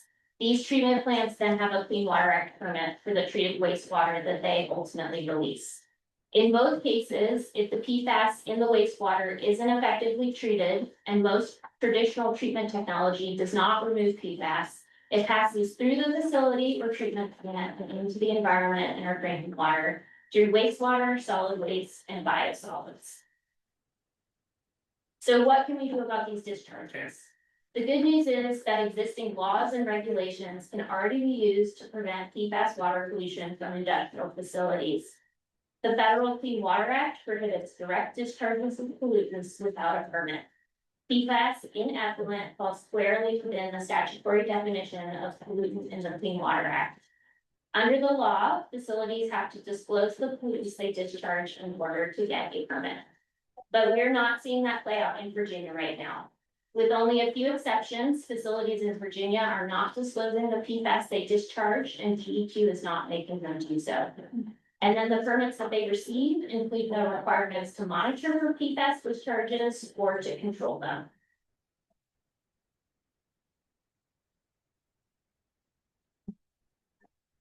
Sorry, okay, that's fine. So not only does the law already provide for this, but addressing PFAS water pollution at its source is effective, efficient, and equitable. This is because the cost of PFAS control technology often depends on the volume of water treated. Highly concentrated, but often relatively low volume streams of PFAS pollution are coming from many industrial facilities. Treating these specific discharges, or even a singular waste stream within an industrial facility, is far cheaper than installing control technology at a treatment plant or downstream drinking water plant, where the volume of water is much larger. As a result, controlling PFAS at the source, when the volume of wastewater is lowest, is the most economical approach. And it also puts the treatment costs on the industries using and discharging PFAS and not downstream communities. To illustrate this, I want to walk through two examples from North Carolina. First up, we have the Commerce plant, which is a PFAS manufacturer and an individual direct discharger. This facility had a processed wastewater stream that was highly contaminated with PFAS, but that wastewater stream made up only 0.028 million gallons per day of the plant's total 23 million gallons per day of discharge. The company installed PFAS treatment technology for the small process waste stream instead of the whole facility, and this ultimately allowed the company to reuse the water. By comparison, the downstream drinking water plant had a flow of 70 million gallons per day and had to spend about $200 million to upgrade their plant to treat this PFAS pollution. Up next, we have a publicly owned treatment works in Burlington, North Carolina. The wastewater coming out of that plant was showing really high PFAS concentrations, more than 32,000 parts per trillion, and it was polluting a downstream drinking water source. It was discovered that one of their customers was the main source of the PFAS pollution entering the plant, and that customer only contributed about 0.4 million gallons per day of the treatment works, total 12 million gallons per day of the well. It's obviously a lot cheaper to treat 0.4 million gallons per day of PFAS contaminated wastewater than 12 million gallons per day at the plant, and it will help clean up the downstream drinking water source too. So what are some obstacles we're seeing to the effective prevention of PFAS in industrial water pollution? Right now, there are 3 things inhibiting progress in Virginia: lack of disclosure during the permitting process, resistance to implementing PFAS monitoring requirements and evaluating the use of widely available treatment technology, and the failure to implement EPA guidance and recommendations. I'll walk through each of these in turn. Okay. First up, we have disclosure. So one of the things we've heard again and again is that we don't know where PFAS is coming from in Virginia, so we don't know how to effectively use our resources to tackle the issue. The disclosure requirement under the Clean Water Act is a built-in tool that can be used to collect this information as part of the VIPD's permit program. EPA has consistently taken the position that dischargers have a duty to be aware of any significant pollutant levels in their discharge. This is necessary because it gives permit writers the information they need to determine what pollutants are likely to be discharged in significant amounts and to set appropriate limits. If VIPD's applicants were required to disclose whether they discharge PFAS, this applicant-generated data would allow DEQ to compile information on direct and indirect sources of PFAS and to evaluate needed monitoring and controls as part of the permitting process. While the Clean Water Act already requires this type of disclosure, there are some common sense measures that could be taken to help DEQ enforce the requirement. In South Carolina, for example, they use questionnaires that require applicants to answer questions about PFAS use and discharges as part of their permit application process. Additionally, EPA has approved methods for PFAS that could be used for monitoring in VIPD's permits. EPA method 1633 tests for 40 different types of PFAS compounds in wastewater and 7 other types of samples.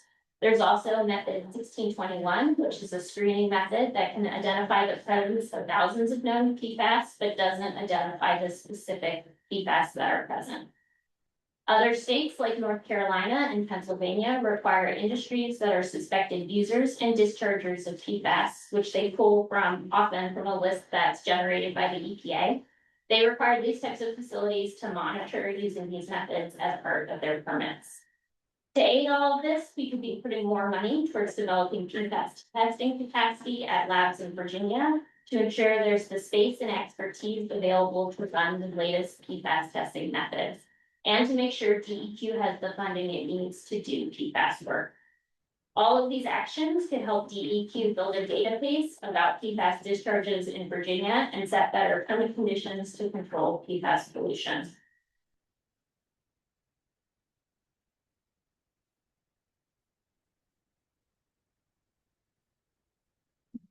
Could you man me do it? Sorry.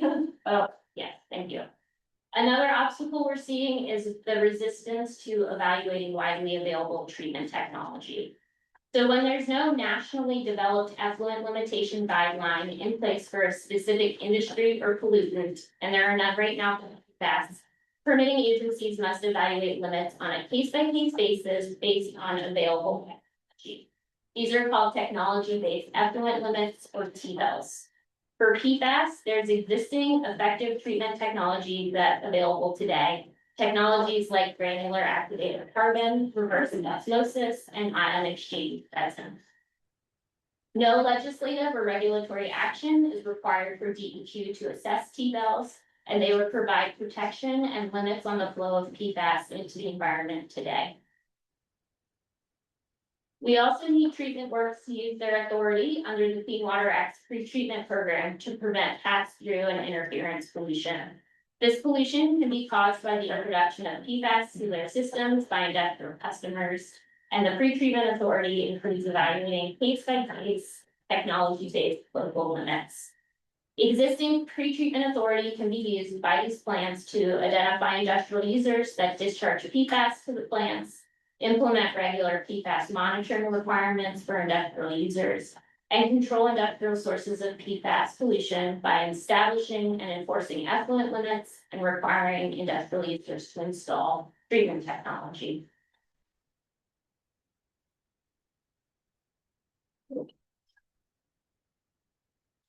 So the report we released this fall includes examples of how states have moved forward in some of these areas as part of their state permitting schemes.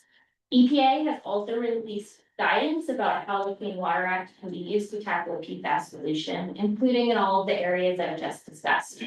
Recommendations for industrial direct dischargers include requiring monitoring and permits for known or suspected PFAS dischargers using methods 1633A and 1621, assessing TBELs, and implementing best management practices, so things like product substitution, reduction, or elimination. For treatment works, EPA recommends similar actions as well as requirements specific to pretreatment programs like updating industrial user inventories to identify PFAS dischargers, establishing local limits, and requiring industrial users to implement best management practices and monitoring. The guidance also recommends requiring monitoring for PFAS and biosolids, as well as enhanced public notice for draft permits with PFAS-specific conditions. Unfortunately, to date, DEQ has declined to integrate these measures into its permitting program, even for facilities that are known dischargers of PFAS. And they have also refused to incorporate specific EPA recommendations made in response to specific draft permits. Instead, DEQ points to the PFAS assessment process that's currently unfolding as the way it will determine whether self-reporting or monitoring will be needed in the future, even for permittees that they know discharge PFAS. This leaves a lot of tools on the table for how DEQ could be addressing PFAS pollution in industrial wastewater today. Fully implementing the EPA guidance and recommendations on PFAS in these permits is one way to move this forward in Virginia.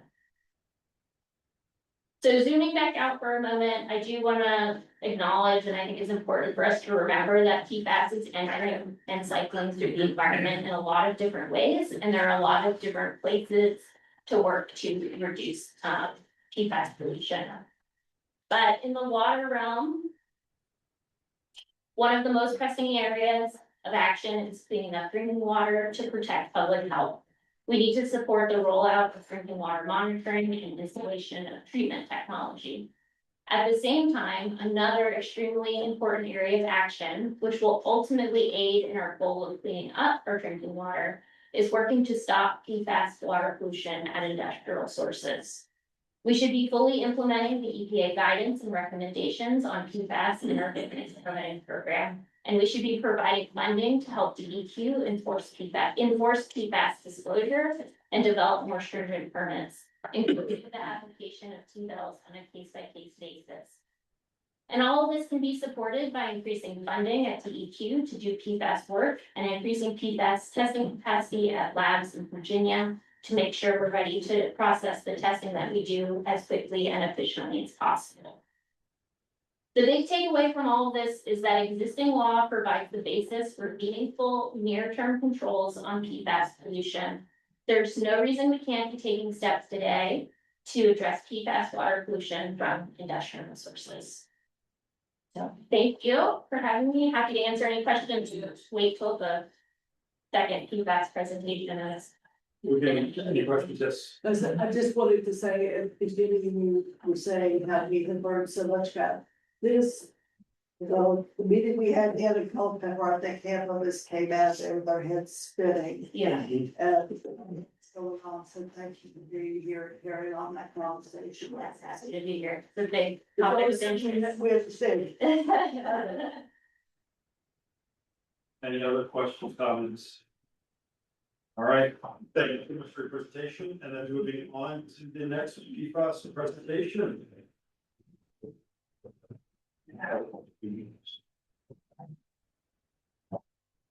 Thank you, Bill. I say, it's a, she's a chief of work policy. You're thinking of sanitation, HRSD. I hate to do this to you, but if you can try to keep it for 30 minutes. Well, yes. can you, yeah. Very good, but it's very important to learn what's going on in the research, because there were several questions that were raised for that reason. Yeah, absolutely. I want to thank you for your time. I really appreciate the opportunity to talk a little bit more about PFAS and appreciate the communication with PFAS and investment flows. My colleague, Dr. Chris Berg and I are going to talk a little bit about some of the PFAS related research that's going on within Virginia itself that HRSD is involved in, but there are other public utilities within Virginia that are also involved. And I'll say that though Chris and I are representing HRSD, we are also members of the Virginia Biosolids Council, where we're both members of their research committee. We're also members of the Virginia Association of Municipal Wastewater Agencies, FAMWA, we're members of that Biosolids committee. So we really, in the state, our utilities really work collectively on trying to do research and understand better about PFAS and biosolids. And Chris is gonna, as I mentioned, talk specifically about 3 different projects within the state that will interest you. But before we get there, we'll probably issues with the. So where you will be? That's where I want to be. Thank you. All right. Before we talk about ourselves, I want to orient you to who we are. As I mentioned, Chris and I are with HRSD. So HRSD is a regional wastewater utility in Southeast Virginia that covers 20 cities and counties. So well beyond what we traditionally think Hampton roads. So HRSD is now over on the Eastern Shore, for example. We're up into King William County, out west to Surrey. So we have 14 different wastewater treatment plants across that space. We're actually a political subdivision of the Commonwealth, so we're overseen by 8 governor-appointed commissioners that represent those general areas. We have a very rigorous research arm because it's important for us to be an innovator, try to identify ways to optimize our treatment processes, try to identify ways that we can not only do better in terms of chemical contaminant removal, but also make it more efficient so it's more cost effective and really reducing those costs for our communities. So we have this, like I said, an active research program. We have 32 active water research foundation projects that extend well beyond just PFAS. And I know you've seen this throughout, but just a reminder again that PFAS are really part of our daily lives. I was struck a little bit earlier when we were listening to the data center talk about how, we just go through our daily lives and we click things, and we just don't really connect all the dots. It's the same thing, everything that we do in our daily lives, right? And everything that we end up putting down the drain. What comes to HRSD facilities is largely domestic wastewater coming from your homes, from your drains, or maybe not you specifically here, but from those of our residents in our communities. 90 to 95% of the wastewater that comes into our systems is from residential communities. So that really reflects and mirrors the exposures that we see in our daily lives.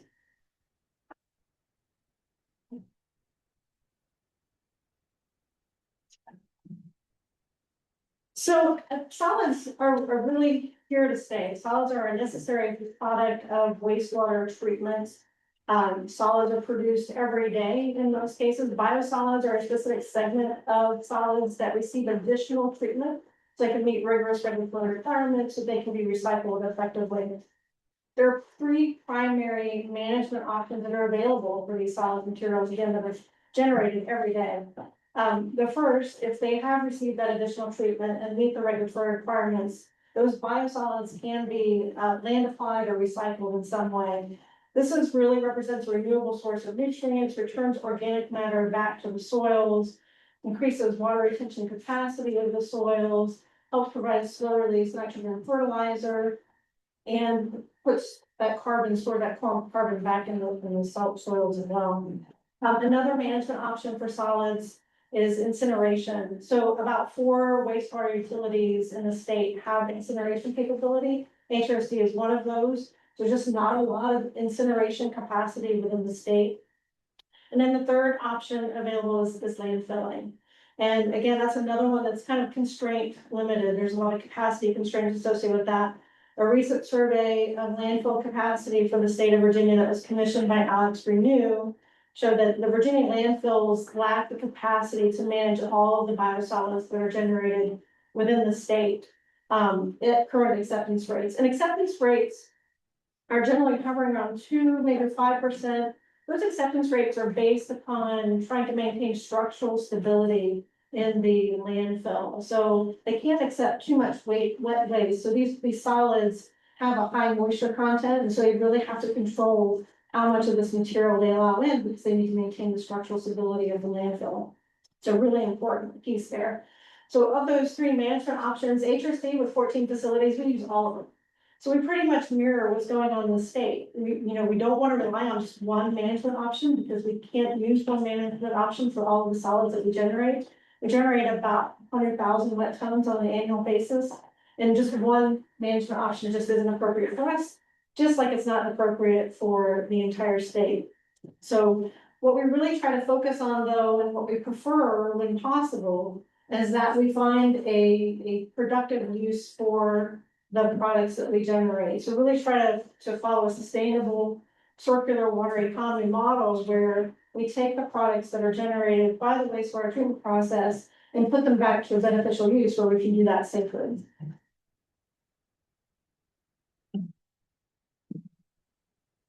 So this brings us to the land application management option I want to talk to a little bit more in detail.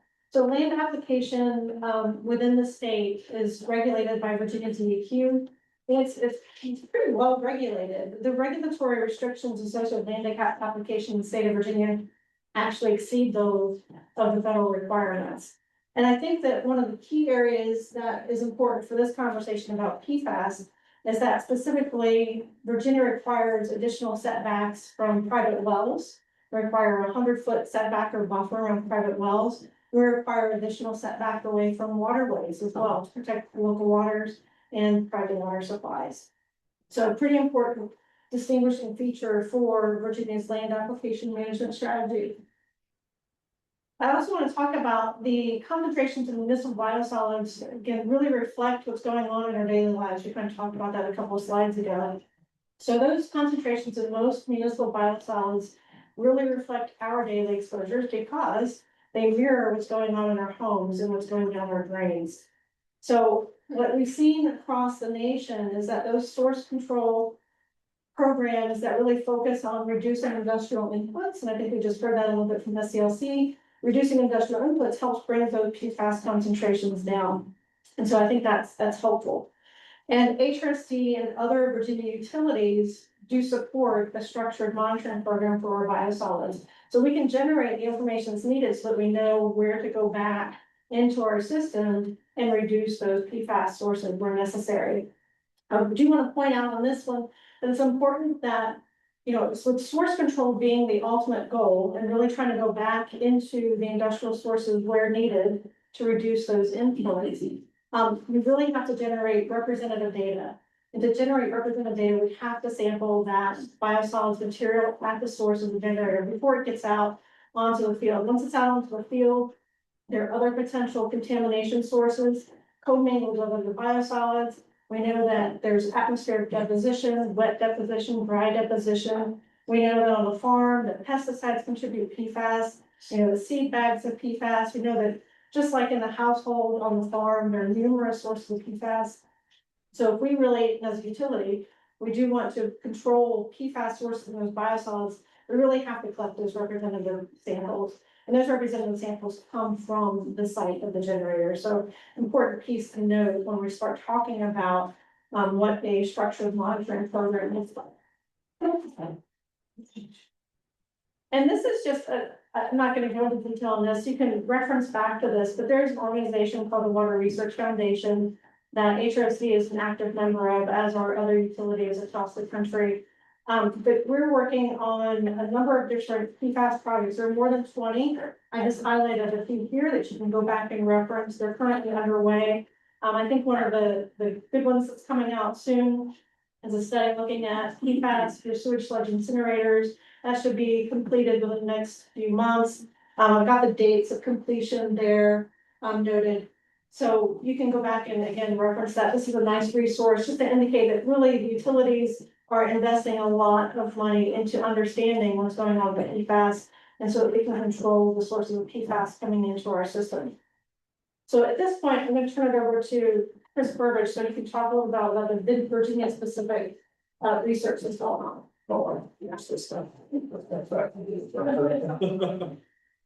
Okay, we can go to the next slide, please. Sorry. Okay, thanks, Jamie. Jamie talked about some of the work studies that have gone on. I'm going to talk specifically about projects that have gone on here in Virginia for the last 5+ years.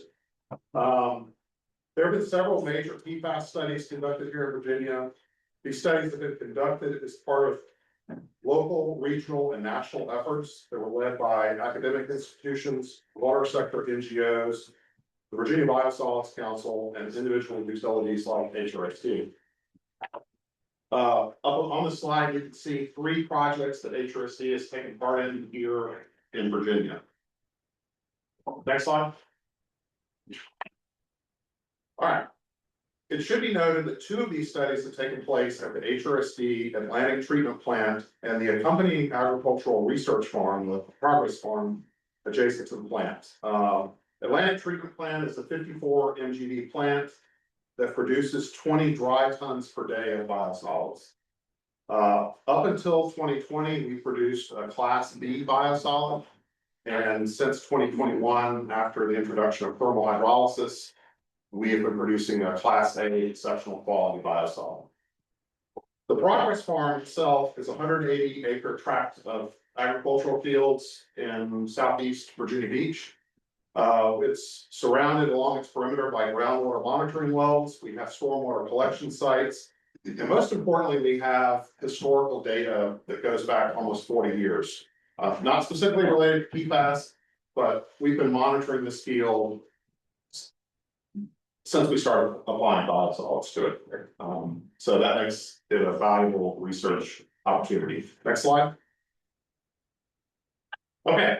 The first study I want to talk about is the Worth 5082 study. This study covers wastewater, drinking water sourced from surface water, and drinking water sourced from groundwater. This project focused on the one water concept.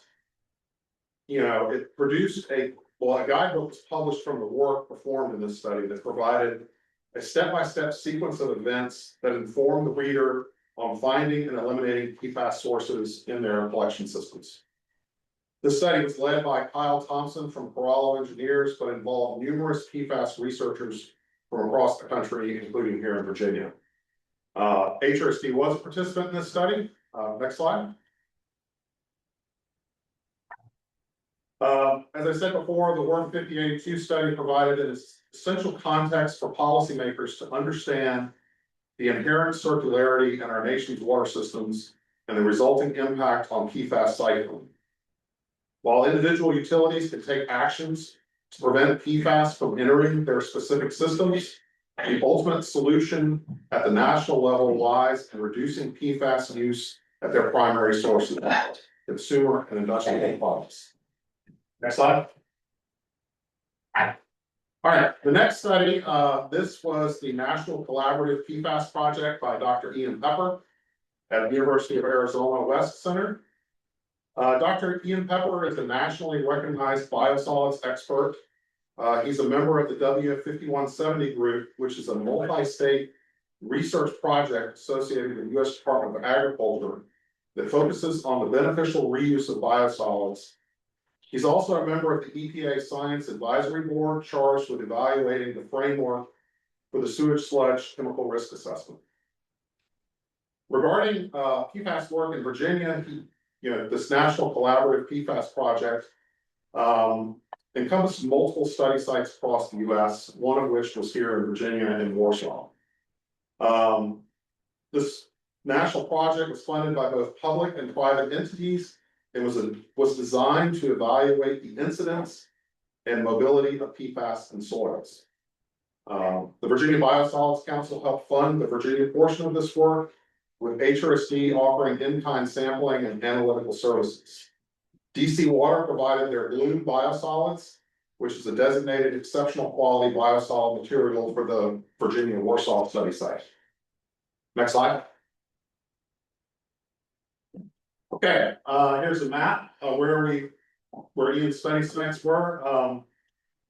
Phase 1 of the national study created the largest U.S. data set of soil PFAS concentrations resulting from the land application of municipal biosolids. The study consisted of 23 field sites located in 17 states across the U.S., which Virginia was one. This portion of the study measured PFAS concentrations across multiple soil types, biosolids, groundwater, and stormwater. These measurements were collected over a 12-month period of time after the study prescribed land applications. And I'd like to add that the study has been completed and the results are released. There's a web link to Dr. Pepper's phase 1 portion of the study. I assume this presentation will be made available, so you don't need to try and copy all of that. Phase 2 of the study is ongoing. This phase of the study is investigating the potential for crop uptake of PFAS analytes. Next slide. All right, so this is a little bit about how we did the study. The phase 1 PFAS study consisted of dividing a 1-acre plot into 3 sections with a control plot that had no biosolids, a low biosolid application plot, which we added about 5 wet tons per acre, or approximately 0.5 times the agronomic rate. A high biosolid application plot, which had 20 wet tons per acre, or approximately 2 times the agronomic rate. Samples were collected in triplicate from the 3 different treatment subplots and consisted of samples from 3 depths at 1 foot, 3 foot, and 6 foot, collected via soil core augering. Next slide. Okay, here we've got some data from this data specifically from the Warsaw, Virginia study site. The results here they're from Warsaw. They show very low PFOA and PFOS soil concentrations, even at the highest experimental application rates. I should add that we tested for 5 compounds in addition to those 2, but those additional PFAS compounds were non-detected in most samples. These results are similar to those from other study sites in Dr. Pepper's study. These results suggest that the land application of municipal biosolids rarely resulted in unacceptable PFAS soil concentrations, regardless of the land application loading rates. Soil PFAS concentrations were less than or close to soil screening levels calculated using illustrative input parameters. Since SSLs define the maximum soil concentrations that are protective of groundwater, this shows that the potential for significant leaching of PFAS and subsequent groundwater contamination is low at most land application sites across the country. And I should reiterate again that there were additional PFAS compounds, but most of those were non-detect, and this data is specific for the Warsaw study site. Next slide. All right, so sort of to summarize this, soil PFAS concentrations showed that land application of municipal biosolids rarely resulted in unacceptably elevated soil PFAS concentrations, regardless of land application loading rates. The conclusion is based upon comparing the soil results to soil screening levels. The study used EPA dilution attenuation factor soil screening models using the illustrative input parameters. And SSLs, just as a reminder, define the maximum soil concentrations protective of groundwater and EPA drinking water maximum contaminant levels. Concentrations of PFAS in the soils were less than or close to SSLs using illustrative variable input. Potential for significant leaching of PFAS and subsequent groundwater contamination is low at most land application sites across the country that apply municipal biosolids. And as I said earlier, phase one of this project has been published. It has gone through a technical advisory committee review. It is still undergoing peer-reviewed public review for publication. And I would add these results are also consistent with what HRSD is, what I'm going to show you next at Progress Farm. Next slide. For 10 minutes, I can get it. I'm gonna have to go fast. All right. Next study is at Progress Farm. Dr. Linda Lee conducted this study. This was an EPA project. This EPA grant funded a multifaceted PFAS research project examining the impact of biosolid operational changes on PFAS diversity and the fate and transport of PFAS analytes associated with land application of biosolids. It's been a long-term project that has examined numerous variables associated with land application of biosolids and the fate and transport of associated PFAS analytes on rural drinking water systems. Next slide. Okay, the first portion of this study examined the changes in PFAS analyte diversity as a result of the thermal hydrolysis process. THP. HRSD implemented the THP system in an effort to improve the quality of biosolids for land application. The THP process plus anaerobic digestion facilitated the production of higher quality biosolids in terms of percent total samples, vector reduction, and pathogen reduction. PFAS samples for this study were collected prior to the implementation of THP and post-implementation of THP. PFAS analyte diversity and concentrations were compared and reported. Next slide. All right, I'm not going to go through, I'm just going to hit high points here because we're running out of time. But what I would like to point out is pre-THP, this is Class B productions, resulted in greater conversion, which is post-digestion, into PFAS compounds of regulatory interest. These are your PFOAs, PFOSs, and a lot of the compounds that you see in EPA method 1633. Meanwhile, so these are on the top two pie charts. The bottom two are three pie charts. This is THP plus anaerobic digestion, Class A biosolids. It reduced the percentage of precursor conversion into compounds of regulatory concern. THP did not lead to increases in drinking water and regulated PFAS compounds. So that's an important take-home message about this operational change. In these graphs, blue PFOA would be in the blue district or blue portion, PFOS is in the orange section.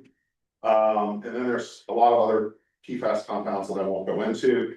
I would like to add that precursors are PFAS compounds that can break down through chemical or physical pathways into more persistent formulations. These compounds are not always fully fluorinated and have carbon bonds that are more easily degraded. Next slide. All right. The second portion of Dr. Lee's research examined the fate and transport of PFAS associated with Class B historical and Class A THP treated biosolids on the HRSD Progress Farm in Virginia Beach. So you can see the pictures of the farm. There's different soil types. The yellow dots represent groundwater monitoring complexes.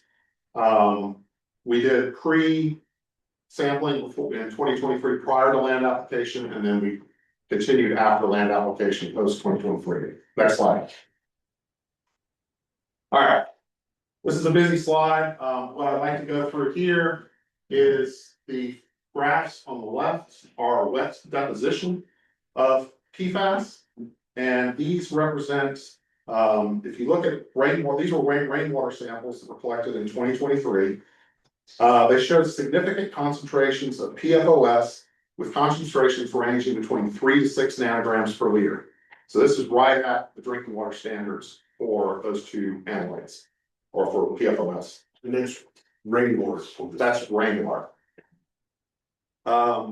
In soils, PFAS compounds seem to be vertically segregated in soil columns, with long chain PFAS compounds being found in soil surface layers.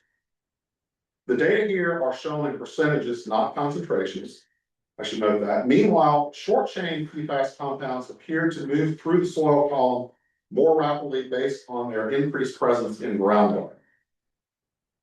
It should also be noted that in agricultural settings, again, there's numerous PFAS contamination sources, given their widespread use in the farming industry. So pesticides, herbicides, seed coatings, seed bags.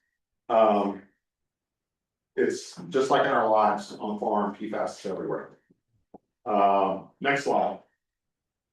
I should add, all right, so there's 6 monitoring well complexes at Progress Farm.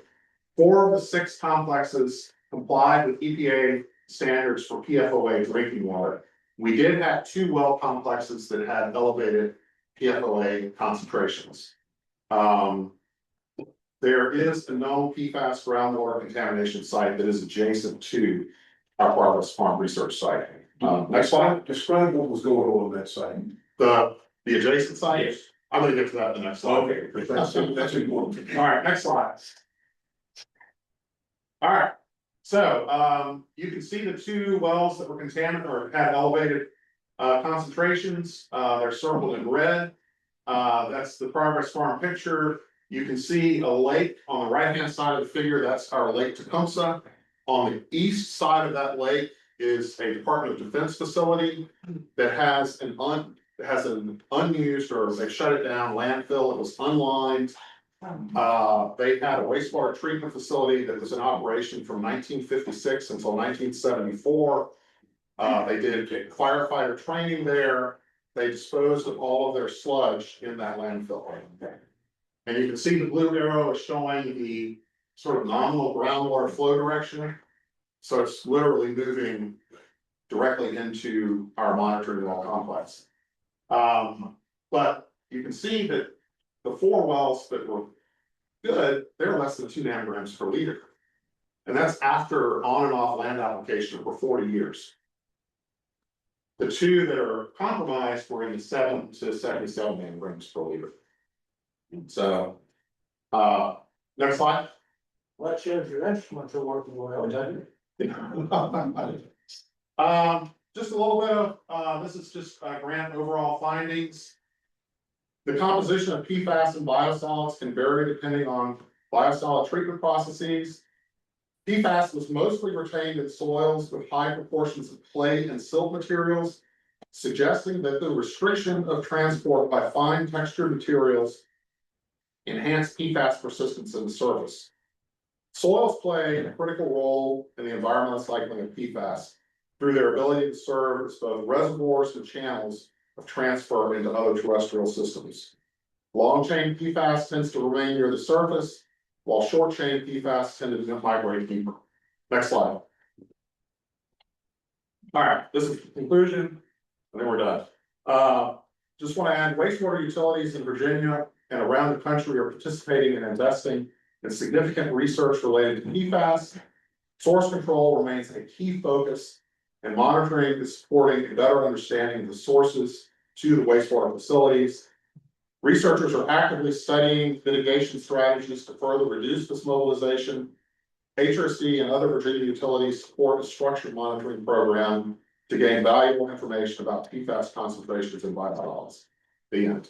The next slide. Did I make it? Thank you. Thank you very much. Any brief, quick questions? We got two here. So we'll start. And what do we got? So, Okay. ladies first. I will farm, this gentleman does, but, the biosolids, does Virginia test, do they come in different grades for the farmers? And do they get their sludge from any place to put anywhere in Virginia? So Class B biosolids are the most common in Virginia, and they go through a regulatory process, so DEQ has to approve the source of material before a contractor can land the plant on the property. So it goes through this approval process with DEQ, not for PFAS necessarily, but what we'd like to see is moving forward to a structured monitoring program so that we can generate that data. I mean, we've been generating data.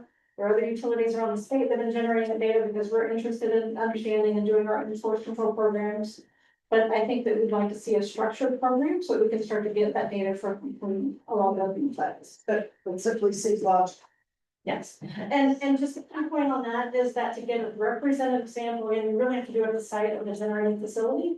Because once you get it out into the field, it could be other things that are contributing to that PFAS. And if you want to actually solve the problem and reduce those PFAS loads, then you need to get a representative sample at the source of the material. Where it comes to the state. What was that? All of it comes from out of state. And I think that in some cases, like I know Maryland, they have some monitoring departments, so DEQ has some of that data. Mr. Gill. I guess my question is fairly straightforward, but your biosolids applications, are they all done consistently? Land application and then some sort of tillage to incorporate them into the soil, or is it any over the top application? So so I can only speak to what HRSD has done in the past. There are different ways that you can do it, and I don't know if Matt, we might be able to speak to some of that, but so for HRSD, we do direct incorporation in 24 hours, and we have a late application up and running. So incorporation within 24 hours, but I can't remember all of the different ways. I apologize for not being able to answer that. Well, there's probably some regulations on that too. There are regulations that specify how that has to be done. But all these studies, I guess, did incorporate the biosolids. Yes, the Warsaw study did, and the progress farm did as well. So that's a consistent measure. Okay, thank you. Forgive my ignorance, but a quick question. Is the presence of PFAS in water, is it particulate or is it solid? It's dissolved. It's dissolved. Well, PFAS, because of its chemical, physical characteristics, can soar particles, and that's why we're having this biosolid discussion, is because that's where it kind of likes to go. But I mean, getting rid of it, if it's particulate is one method, and if it's soluble is a different method. So PFAS, some go more into the liquid phase and some go more into the solid phase. So the longer chain PFAS can absorb the particulate, the shorter chain PFAS can mobilize more and more. Yeah. Does that answer your question, correct? Yeah, I mean, I've known water treatment plant at home, and we do iron, and it can be particle or soluble, and then you have two systems here, but I was wondering if that's how this works. So we have another program that some of you may have heard about, our SWIFT, or Sustainable Water Initiative for Tomorrow program. And so we use granular activated carbon. It is a lot of what home treatment, because I live out in Maloney County and I use a groundwater system. When I moved in there, we had a little tiny RO system associated with that groundwater use. So very similar, that was our groundwater, not granular activated carbon, I apologize. Granular activated carbon is more like a further filter, like some type of filtration. And So our greater activated carbon in our SWIFT program removes effectively the PFOA and PFOS, those longer chain compounds. And what we've seen at our SWIFT program and our SWIFT facilities is that reducing PFOA less than 4 nanomoles per liter to comply with the drinking water standard reduces all the other ones of regulatory significance below the drinking water standards. Thank you. Was there any other questions? No, okay, all right, thank you so much for your time. Thank you. Here.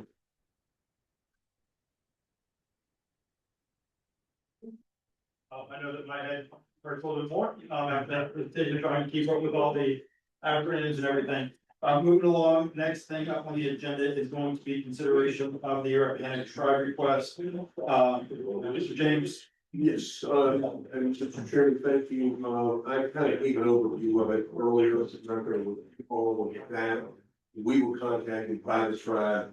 The Rappahannock tribe, part of its service area includes a portion of the Rappahannock Basin, not dissimilar from where our county, many of our counties are. I mean, your county is 100% within the basin, but you're rather unique. Most, Fauquier, part out.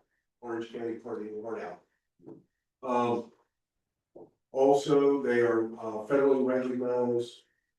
There are other federally recognized tribes that intersect with the basin. There are at least one other.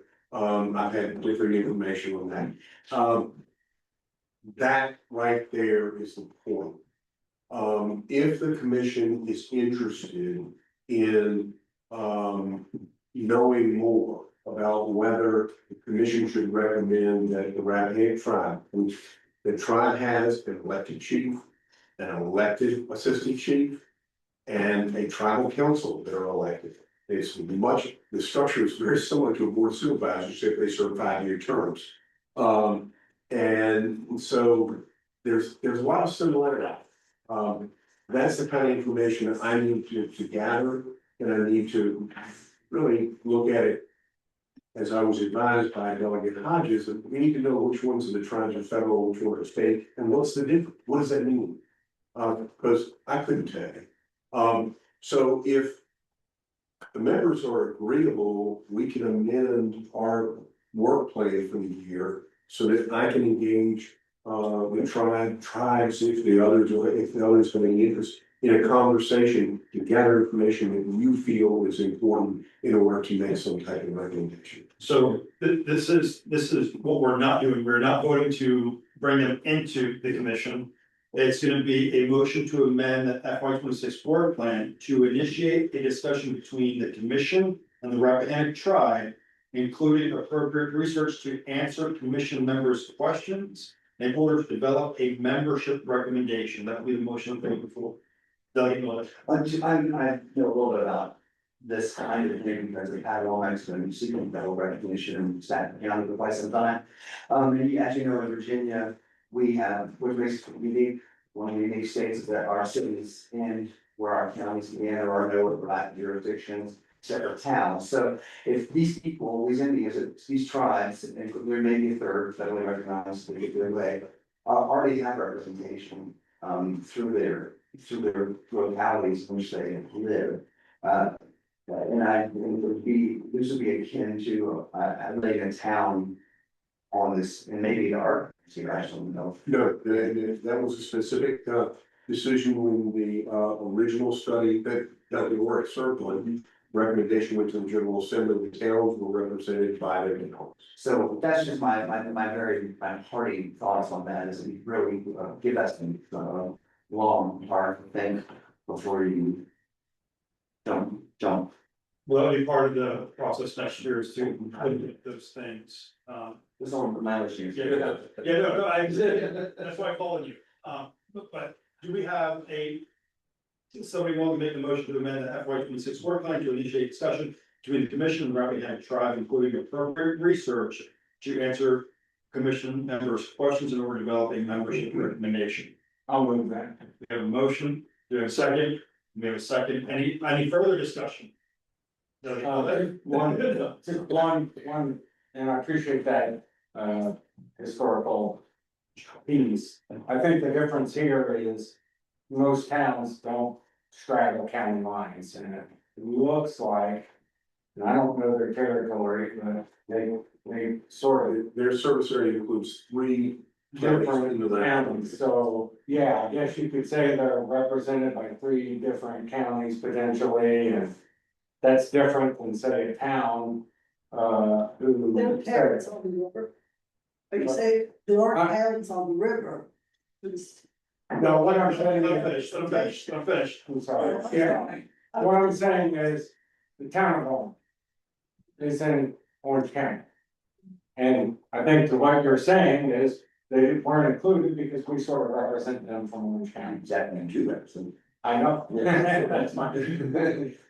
And so therefore, if the tribe was in one county, I could see, yeah, maybe that's appropriate. I think in this particular case, it warrants some consideration, so. Anyway, I appreciate both views, and I don't know the answer, so interested this. Again, it's not to bring them in as members, this is to Right. research more, ask questions. Other comments? Seeing none, I'm gonna call a question, all in favor of the motion to amend the work plan, signify by saying aye. Any opposed? All right, so I think that's 2 to. Gary, I am, so I'm still there. So real quick, ayes, raise your hand. Okay, we got 5 yes, and then no's. 3 no's. Okay. All right. Motion carries. Moving along to work group updates. I know Delegate Milday gave his update a while back, and there really wasn't a whole lot of recommendation on that. And any further update, Delegate Milday, should party comments? Okay, I know that we lost 2 other folks that were supposed to be heading up work groups. They left early. And is Delegate Cole still online? Oh, yes. Delegate Cole, do you have any updates for your work group? I am here. I do not have any updates, but I will connect with I'm having a brain freeze right now. That's all right. Season, still getting over all that turkey that was consumed last week, I'm sure. I will connect with Brent. I know he's in the room. I'll connect with Brent and Mr. Broadus and see if we can come up with some plans before we get into session in January. All right, thank you much, and if not, then the work can continue on next year. Thank you, Mr. Chair.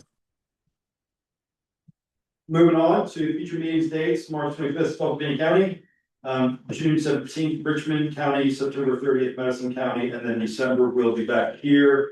And Mr. James, do we have any discussion about possible field trips while in Spokane County? We had talked about at the meeting in the summer about seeing the data center site work that Spotsylvania was doing with their wastewater reuse concepts. And so my plan was to reach out to county staff once we start developing our plans. This is more for the biosolids recycling. Then I'd have to go back to my minutes. You know, we have data centers and PFAS so much. One of those topics, there was a specific, because of the water reuse efforts that are going on in Spotsylvania, it was an opportunity to take advantage of that.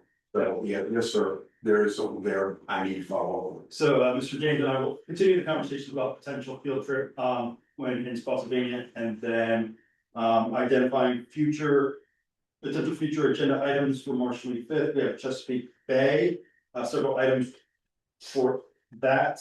Mr. Chairman, real quickly, you might have seen in today's media, the executive council of the Chesapeake Bay Commission met and endorsed the refresh of the Chesapeake Bay Agreement, the 2014 agreement. So it was an update, it wasn't a whole rewrite, it was a refresh.